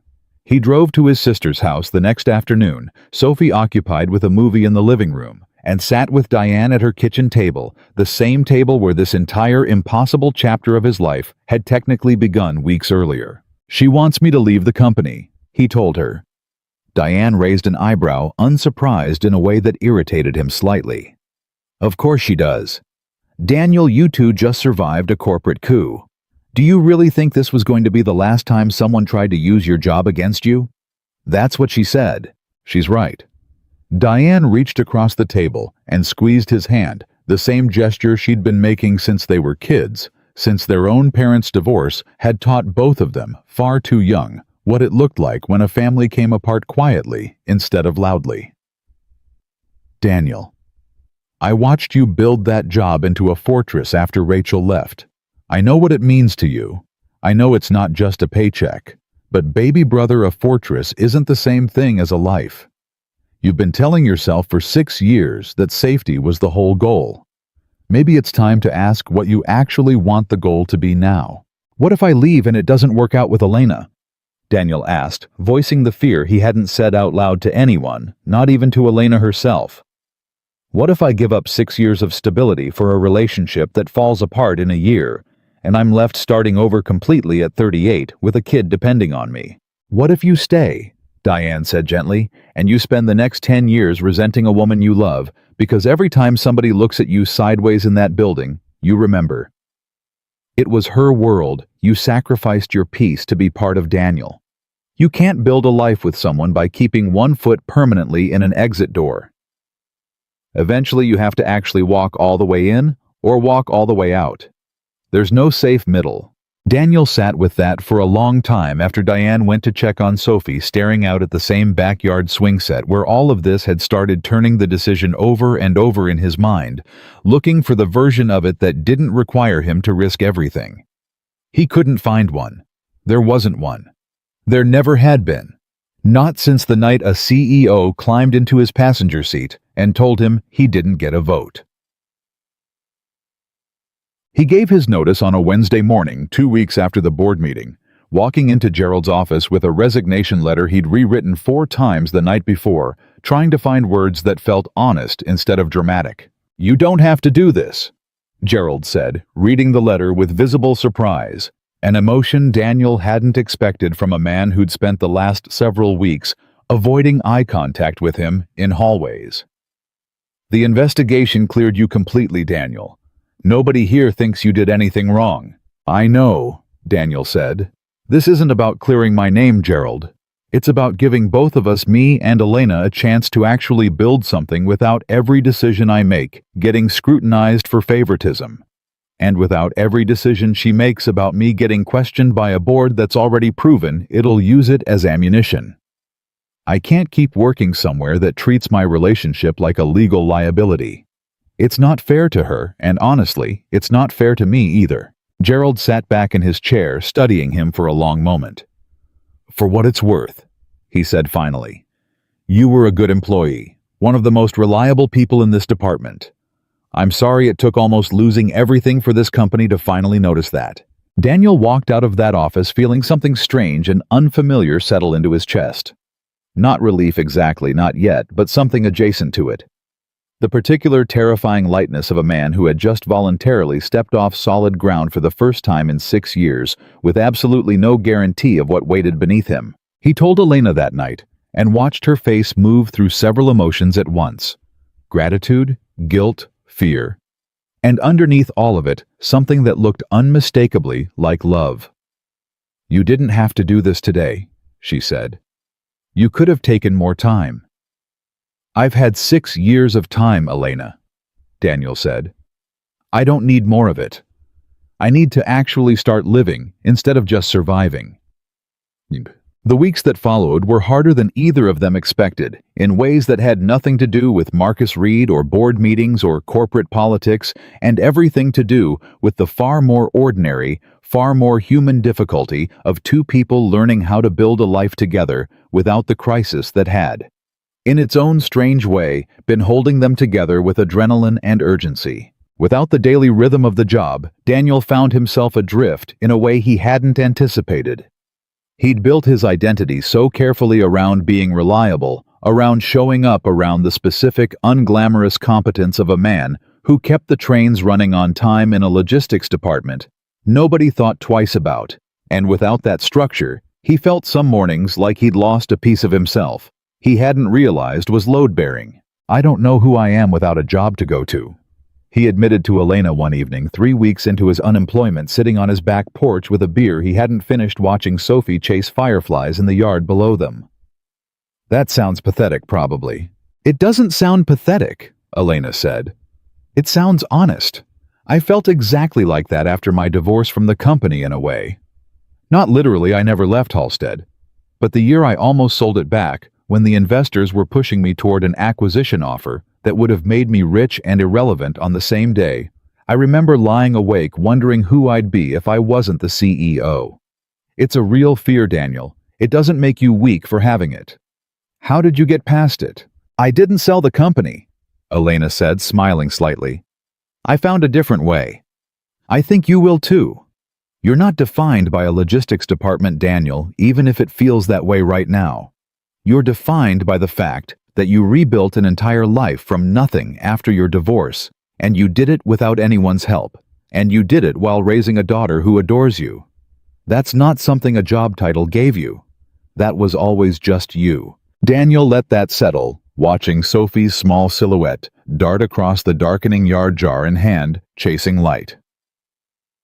I applied for a few things, he admitted. Nothing at your level, obviously. Regional logistics manager position at a shipping company across town. Independent, no connection to Halstead at all. How do you feel about it? Terrified, Daniel said honestly. But it's my terror, not something that got handed to me by a board meeting. That matters more than I expected it to. He got the job 3 weeks later, better pay than Halstead had offered him in 6 years. More responsibility, a company small enough that nobody there had ever heard of Elena Marsh or cared to.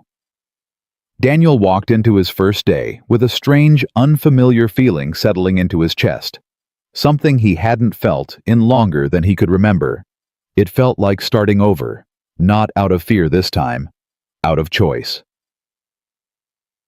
The relationship, freed from the immediate threat of corporate warfare, revealed new challenges neither of them had fully anticipated. Smaller, quieter, more human difficulties that no board investigation could have prepared them for. There was the question of Elena's schedule, unforgiving in a way Daniel hadn't fully understood until he was dating someone who ran a $12 billion company. Nights that were supposed to be dinner together collapsed into last-minute board calls. A weekend trip they'd planned for months got canceled twice because of an unexpected crisis in the company's European division. Daniel found himself more than once sitting alone at his kitchen table with a dinner going cold. Sophie already asleep, waiting for a text that said, "Elena wasn't coming after all. I feel like I'm competing with a company for your attention." He told her one night after the second canceled weekend trip, trying and failing to keep the hurt entirely out of his voice. "You're not competing," Elena said, exhausted guilt written across her face, in a way that told Daniel she'd already been fighting this same battle internally long before he'd said anything out loud. "But I understand why it feels that way. I built this company with 18-hour days for 20 years, Daniel. I don't know how to run it any other way yet. I'm trying. I promise you I'm trying. I'm not asking you to stop being who you are," Daniel said carefully. "I fell in love with the woman who builds $12 billion companies. I'm not asking you to become someone smaller so I feel more comfortable. I'm just asking, is there room in that life for me and Sophie to actually be a priority, and not just something you fit in around the edges when the company allows it?" Elena was quiet for a long moment, and when she finally spoke, her voice was smaller than Daniel had ever heard it. "I don't know how to do that yet. I've never had to make room for anyone before. I don't have practice at this, Daniel. I'm going to get it wrong sometimes." "I know," Daniel said. "I'm not asking for perfect. I raised a kid alone for 6 years. I know exactly how far perfect is from actually possible. I'm just asking you to keep trying. That's all any of this requires. Not perfection. Just trying over and over, even when it's hard." Elena reached for his hand across the table, and for the first time since the board meeting, Daniel saw something in her face that looked less like guilt and more like genuine resolve. "I'm going to hire a COO, she said suddenly. "What? I've been putting it off for years. Delegating that much control has always felt like admitting I can't do it all myself. But I can't keep doing 18-hour days and also be the kind of partner you and Sophie deserve. I need someone I trust, running day-to-day operations, so I can actually show up for the people who matter more than quarterly earnings calls." She looked at him with something fierce and determined, settling into her expression the same look Daniel imagined she'd worn walking into rooms full of investors who doubted her at 26. I built this company because I didn't think anyone would ever choose me over what I could offer them. You choosing me anyway, even after I nearly cost you your job, that's worth restructuring an entire company for Daniel. I mean that. Check it May. Sophie's 9th birthday fell on a Saturday in late spring, 6 months after the night Elena had first climbed into Daniel's passenger seat, and Elena spent 3 weeks planning it with an intensity Daniel found both hilarious and deeply moving. A dinosaur-themed party, complete with a paleontologist Elena had personally recruited from a local university to give a real hands-on fossil demonstration, because, as Elena put it, with total seriousness, she deserves the actual expert, not just me reciting facts I looked up. Watching Elena Marsh, CEO of a $12 billion company, kneeling in Daniel's backyard, helping a visiting paleontologist set up a sandbox full of buried plastic bones for a treasure hunt, wearing jeans with dirt on the knees. Laughing freely, in a way the business magazines had never once captured, Daniel felt something settle fully, and finally into place in his chest, a certainty he hadn't let himself feel completely until that exact moment. "Thank you," he said, finding a quiet moment beside her near the grill, watching Sophie shriek with delight over a plastic fossil she'd unearthed. "For what?" "For choosing this," Daniel said, gesturing at the backyard, the sandbox, the ordinary, unglamorous chaos of a 9-year-old's birthday party. "You could be anywhere in the world right now. You could be at a gala, closing a deal, doing any of the 1,000 things people who run companies like yours are supposed to be doing on a Saturday. Instead, you're here covered in sand teaching my kid about fossils." Elena leaned against him, watching Sophie run across the yard toward Diane, both of them laughing over something Daniel couldn't hear. "I spent 20 years thinking the company was the only thing that would ever make me feel like I mattered," she said quietly. "I built an entire identity out of being indispensable to a business. But Daniel, indispensable to a business isn't the same thing as loved. I didn't understand the difference until her." She nodded toward Sophie, still running, still laughing, entirely unaware of how much the woman watching her had rearranged an empire to be standing in this backyard. "This is the first birthday party I've ever attended in my life where nobody wanted anything from me except my attention. Do you have any idea how rare that is? How much I needed it without even knowing I needed it?" Daniel pulled her closer, the smell of charcoal smoke and cut grass thick in the warm spring air. Sophie's laughter carrying across the yard, and understood standing there that whatever had started in a parking garage with an opened car door and an impossible demand had become something neither of them had fully expected. Not just a relationship survived, but a life actually built piece by careful piece, out of two people who'd both spent years convinced that safety and happiness could never coexist. They'd been wrong. Both of them. It had just taken almost losing everything to prove it. Sophie came barreling toward them a moment later, both hands full of plastic fossils, breathless with excitement, and grabbed Elena's hand without hesitation, tugging her back toward the sandbox. "Come see what I found. The paleontologist lady says it's a real replica of a real thing that was really alive." Elena laughed, that free, unguarded laugh Daniel had come to love more than almost any sound in the world, and let herself be pulled back into the chaos of the party, glancing back at him once over her shoulder with an expression that needed no words at all. Daniel stood by the grill a moment longer, watching them, watching the life he'd been too afraid to want finally taking shape in front of him, and thought not for the first time about how close he'd come to never opening that car door at all. He was glad, more than he could ever fully say, that some choices simply refused to wait for permission. A year moved faster than Daniel expected it to. That was the thing nobody warned him about when he'd been drowning in the chaos of board meetings and blackmail folders, and the terrifying uncertainty of walking away from 6 years of stability.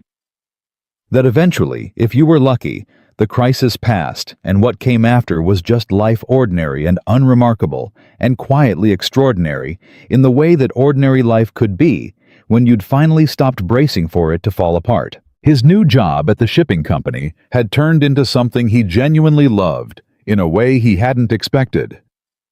Regional Operations Manager, a title that still felt slightly unfamiliar in his mouth. A team of 14 people who reported to him and trusted his judgment, without a single one of them knowing or caring that his girlfriend ran a $12 billion tech company on the other side of town. Nobody there looked at him differently. Nobody there had ever heard the name Elena Marsh. He went to work every morning as simply Daniel Cole, competent and reliable, and entirely his own man, and came home every evening to a life that felt for the first time since his divorce completely and uncomplicatedly his. Elena's COO, a sharp, steady woman named Priya Anand, hired 6 months after the board meeting with a mandate to take over the operational grind. Elena had spent 20 years refusing to delegate, had changed everything about the shape of their relationship.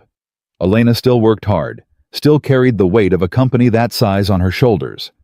But she was home for dinner, 4 nights out of 5 now, instead of 1 out of 5. And when a crisis did pull her away, she called. Instead of simply not showing up, gave Daniel real information. Instead of vague apologies, treated her absence like something that required explanation, rather than something he should simply accept as the cost of loving her. I used to think delegation was weakness. She admitted to him one night, 8 months into the new arrangement, curled against his side on the porch swing, that had somehow become, without either of them planning it, the place where they had their most important conversations.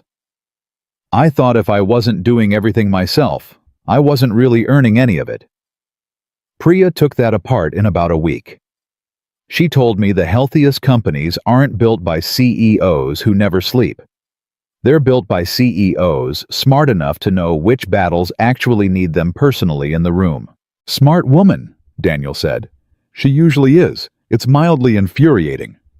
Elena laughed, soft and warm, the sound of it still capable of catching Daniel off guard, sometimes still capable of making him feel a full year in exactly the way he'd felt the first night she'd made him laugh on this very swing. Sophie turned 10 in the spring, and by then, Elena wasn't just a fixture at birthday parties. She was simply unremarkably part of the family's architecture. The way a load-bearing wall becomes so essential to a house that you forget it was ever added after the original structure went up. She picked Sophie up from school on Wednesdays when Daniel's work ran late. She'd learned through months of patient trial and error how to braid hair properly better than Daniel had ever managed, a fact Sophie brought up with irritating regularity. She kept a drawer in her penthouse, the penthouse Daniel still occasionally teased her about. Still found faintly absurd against the backdrop of grilled steaks and dinosaur books, stocked with Sophie's favorite snacks, and a spare toothbrush for the nights Sophie stayed over, and the 3 of them ordered pizza and watched movies on a couch worth more than Daniel's entire car. It was Sophie, in fact, who brought up the question neither adult had quite worked up the nerve to ask out loud yet. "Are you and Elena going to get married?" She asked one evening entirely without warning, halfway through a plate of spaghetti, in the blunt and devastating way only a 10-year-old could deliver a question that had been quietly reshaping her father's chest for months. Daniel nearly choked on his water. Elena, across the table, went very still, a small, careful smile fighting its way onto her face. "Why do you ask that, bug?" Daniel managed. "Because you look at each other the way people look at each other in movies right before the wedding part," Sophie said, entirely matter-of-fact, twirling spaghetti onto her fork like she hadn't just detonated a grenade in the middle of dinner. "And also because Aunt Diane said when they get married, not if. And grown-ups always slip up like that when it's actually true." Elena laughed so hard she had to set down her fork, and Daniel felt his face heat with something between embarrassment and a helpless kind of joy, watching the 2 most important people in his life sit at his kitchen table, discussing his love life like it was a foregone conclusion he simply hadn't caught up to yet. "Your aunt talks too much," Daniel said. "Is that a no?" Sophie pressed, undeterred. Daniel looked across the table at Elena, at the woman who had climbed into his car 18 months ago, with a plan and a timeline, and absolutely no idea.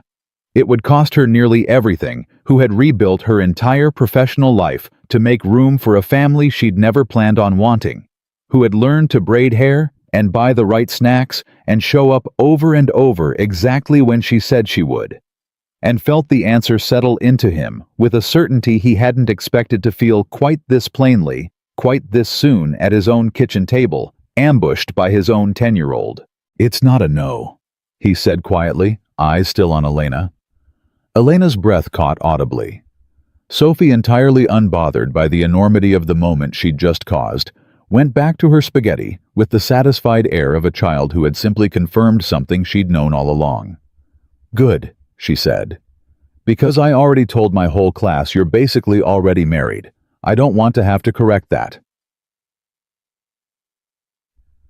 He proposed in June on a Friday because it felt right to close the loop of it that way, the same day of the week that had started everything, the day that had once belonged entirely to steak and old movies, and a fortress of careful, guarded routine. He didn't do anything elaborate. He'd thought about it, considered briefly some grand public gesture, a restaurant, a ring hidden in dessert, the kind of thing he imagined a woman like Elena might be used to from a lifetime of being courted by men with something to prove. He decided against all of it almost immediately. That wasn't them. That had never been them. Instead, he grilled steaks in his backyard, the same ribeyes he'd been buying every Friday for years. Sophie set the table with the mismatched plates Elena had once sat cross-legged in a suit to eat off of. And after dinner, once Sophie had been sent inside under the transparent pretense of getting the good napkins. Daniel knelt down on the same worn grass where a dinosaur-themed birthday party had once convinced him he was watching the shape of his real life finally take form. "I had a whole speech planned," he admitted, ring box open hands steadier than he expected them to be. "I wrote it out 4 times. I couldn't get it right, so I'm just going to say the true thing instead." "That's usually the better version anyway," Elena said, already crying, already laughing both at once. "You climbed into my car 18 months ago and told me I didn't get a vote," Daniel said. "You were right, I didn't. Not about that night, and honestly looking back, I don't think I've had a vote in loving you since the second you crouched down in that suit to talk to my daughter about dinosaurs. I tried to build a life where nothing could touch me, Elena. You touched all of it anyway. And I have never, not for one single day since, regretted letting you in." He didn't get through the rest of it. Elena pulled him up before he could finish kissing him hard enough that the ring box nearly went flying, and somewhere behind them at the kitchen window, Sophie let out a shriek of triumph loud enough that half the neighborhood probably heard it already, texting Diane the news before either adult had even fully separated. "That's a yes, by the way," Elena said, laughing against his mouth, "in case that wasn't clear." "I got that impression." "Good, because Sophie's right. I've basically been your wife for months. It's about time we made it official."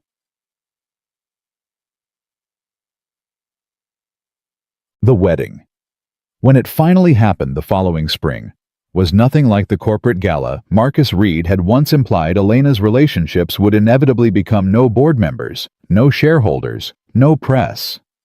Elena had insisted on that firmly, the same firmness Daniel had first seen in a parking garage nearly 2 years earlier. "I spent 20 years having every major decision in my life scrutinized by people who had a financial stake in the outcome," she told him during one of the few actual planning conversations they'd had, most of which had involved considerably less debate than either of them expected. "I am not having my wedding turned into a headline. This is for us, for Sophie, for the people who actually love us, instead of what we can do for them." They married in Diane's backyard, the same modest blue rancher, the same swing set, the same porch where all of it had technically begun. The very first night Daniel drove Elena there in his rattling Explorer and watched her fall instantly and completely for an 8-year-old's dinosaur facts. 50 guests folding chairs, a barbecue instead of catering, because Elena had insisted over Diane's mild protests that nothing else would feel true to how they'd actually fallen in love. Sophie 11, now gap-toothed grin, long since filled in, served as flower girl and self-appointed wedding coordinator, bossing the small assembly of guests into their seats with an authority that made the actual guests laugh and made Daniel's chest ache with a particular overwhelming pride. Elena walked toward him down a short grass aisle in a simple dress. No security detail, no assistants hovering at the edges, Nothing of the armor she'd worn for 20 years standing between them anymore. Just a woman finally completely choosing an ordinary life over an empire. Not because the empire had failed her, but because she'd finally learned that she didn't have to choose only one. "You look terrified," she whispered when she reached him, taking his hands. "I am," Daniel admitted. "Good terrified, though. The kind you taught me is worth having." "Scared and honest?" Elena said, echoing words from a porch swing nearly 2 years old. Now words that had somehow become the foundation everything else had been built on top of. "I told you. I'll take that over safe and empty every single time." They exchanged vows that owed nothing to tradition and everything to the specific hard-won truth of what they'd survived together. A blackmail attempt, a board vote, a career sacrificed and rebuilt a fortress, dismantled brick by careful brick, until what remained wasn't rubble, but foundation. Daniel promised, among other things, to never again let fear convince him that safety and happiness were opposites. Elena promised to keep learning how to put people before boardrooms, a lesson she admitted through tears she suspected she'd be relearning for the rest of her life, and was grateful, endlessly grateful, to have the chance to keep practicing. Diane cried through the entire ceremony. Sophie cried harder, though she'd deny it fiercely for years afterward, insisting she'd simply had something in her eye. They built a life afterward that looked from the outside almost defiantly ordinary, which was, Daniel understood eventually, exactly the point. Elena kept running. Halstead Dynamics kept building and innovating and closing deals that made headlines in business magazines. Daniel still found faintly surreal to see his wife's face on. But she came home for dinner. She coached Sophie's science fair project, 2 years running the second one, earning an actual ribbon framed now in Daniel's front hallway beside a photo of the 3 of them at Sophie's 12th birthday party. She still occasionally worked late, still occasionally had to travel for board matters and investor meetings. But the balance had shifted permanently, irreversibly, into something neither of them had believed possible the night she'd first climbed uninvited into his passenger seat and upended a life he'd spent 6 careful years protecting. Daniel, for his part, had stopped flinching every time something good happened, stopped waiting in the back of his mind for the other shoe to drop the way it always had after his divorce. It had taken nearly a year of marriage for that particular fear to fully release its grip on him, a year of Elena showing up again and again exactly when she said she would, of Sophie thriving in a household that finally had 2 steady adults in it, instead of one exhausted single father doing his absolute best of ordinary Fridays that no longer needed to be defended, like the last fortress standing against a world that had once taken everything from him. Marcus Reed. They heard eventually through the particular grapevine that always seemed to connect former colleagues, no matter how far apart their paths diverged, had struggled to find comparable work. After Halstead, his termination followed him the specific language of conduct unbecoming a senior executive, proving harder to explain away in interviews than he'd probably anticipated when he'd first opened that folder of stolen photographs. Daniel felt when he heard the news less satisfaction than he expected. Mostly just a quiet, settled relief that the man's attempt to weaponize their happiness had ultimately cost him far more than it had ever cost them. "Do you ever think about him?" Daniel asked Elena once, nearly 3 years after the board meeting, the 2 of them sitting on the same porch swing that had witnessed nearly every important conversation of their relationship. Sophie, now 13, and upstairs ostensibly doing homework, actually judging by the muffled laughter video calling a friend. "Sometimes," Elena admitted. "Mostly I think about how close he came to actually winning. How easily this could have gone differently if that auditor hadn't found the trail in time, if even one board member had voted the other way. It still scares me thinking about it." "But it didn't go differently," Daniel said. "No." Elena agreed, leaning into him, the porch swing creaking its familiar rhythm beneath them. "It didn't. And honestly, I think about that almost as much as I think about him. How much of this, all of it, the wedding, Sophie, this exact porch swing came down to one board vote that could have gone either way. It makes me grateful in a way I don't think I've ever fully been able to explain to anyone but you." "You don't have to explain it to me," Daniel said. "I think about it too. Every single day, honestly.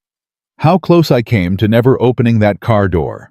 How close both of us came to staying exactly where we were safe and successful and completely alone. I'm glad you opened it, Elena said quietly. I didn't have much of a vote, Daniel reminded her, smiling. As I recall, someone was very clear about that.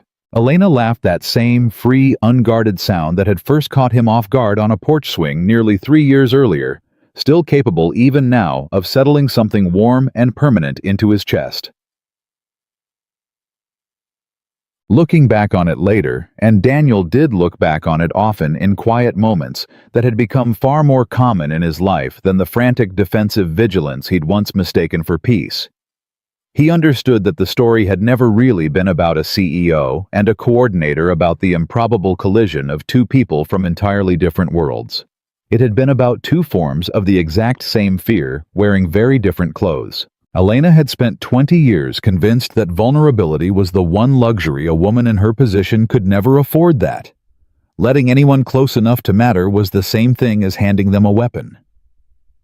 Daniel had spent 6 years convinced that safety required distance, that the only way to protect what remained of his heart after his divorce was to keep it locked far enough away that nothing could ever reach it again. They had both been right in a narrow defensive sense. Both of their fortresses had in fact kept them safe from further harm. But safety, Daniel had come to understand, was never actually the same thing as living. It was just a very convincing, very lonely substitute for it. What had saved them both in the end wasn't luck, though. Luck had certainly played its part. An auditor who found the trail in time, a board willing to look past a smear campaign and see the truth underneath it. What had actually saved them was the harder, less comfortable choice each of them made over and over to keep choosing each other, even when it would have been so much easier, so much safer to retreat back into the fortresses they'd both spent years perfecting. Daniel walking away from 6 years of hard-won stability because staying would have meant loving Elena only halfway. Elena rebuilding an entire company's leadership structure because winning that board vote meant nothing if it cost her the one relationship that had finally taught her what it felt like to be wanted for nothing more than herself. Sophie, now a teenager with opinions about everything and a fierce, protective love for both her parents that occasionally surprised even Daniel with its intensity, would sometimes ask about that first night. The story had become something of a family legend, by then told and retold at holidays, embellished slightly with each retelling, Elena's dramatic entrance into the passenger seat growing more theatrical with every Thanksgiving dinner. "Weren't you scared?" Sophie asked once, curled on the couch between them on a quiet Sunday evening, the question arriving with the particular seriousness teenagers sometimes surprised you with, underneath all their usual deflection and sarcasm. "When she just got in your car like that, weren't you scared of what would happen?" Daniel considered the question honestly, the way he tried to consider everything Sophie asked him, now that she was old enough to actually want real answers instead of comfortable ones. "Terrified," he admitted. "I'd spent 6 years making sure nothing could ever surprise me like that again. And then your soon-to-be stepmother climbed into my car and completely dismantled every plan I had for staying safe in about 4 minutes. So why'd you drive?" Sophie pressed. "You could have just told her to get out."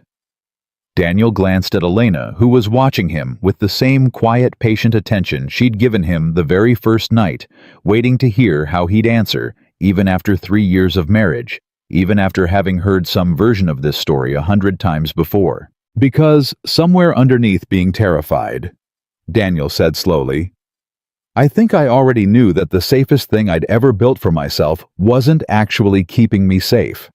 It was just keeping me small. And some part of me, some part I hadn't listened to in a long time, wanted to find out what might happen if I finally let someone drive that fear out of me instead of feeding it." Sophie considered this with the particular gravity of a 13-year-old encountering for the first time the idea that adults were once just as frightened and uncertain as she sometimes felt. "That's actually kind of romantic," she admitted grudgingly in the tone of a teenager conceding a point she'd rather not concede. "It's actually kind of true," Elena said, reaching for Daniel's hand, the way she had on 1,000 ordinary evenings, since the gesture no longer new, no longer fragile with uncertainty, just simply permanently theirs. Outside, the evening settled gold and quiet over the same modest house with the gutter. Daniel had finally eventually gotten around to fixing the same backyard where Sophie had once chased fireflies, while two frightened, hopeful adults figured out how to trust each other on a porch swing that had somehow become the true center of their entire life together. It wasn't a fortress anymore. It had never needed to be. It was simply a home, built by two people who had once believed that love and safety could never coexist, and who had learned slowly, and at considerable cost, that the truest safety was never found in walls at all. It was found in choosing deliberately, and without a vote, to keep opening the door for each other every single day for the rest of their lives. That in the end was the whole of it. Not a CEO and a coordinator, not a scandal survived, or a board vote won. Just two people who had finally understood that the bravest thing either of them would ever do wasn't building a fortress strong enough to keep the world out. It was tearing one down brick by brick to let somebody in, and discovering on the other side of that fear, not the ruin they'd spent years dreading, but the first real home either of them had ever known.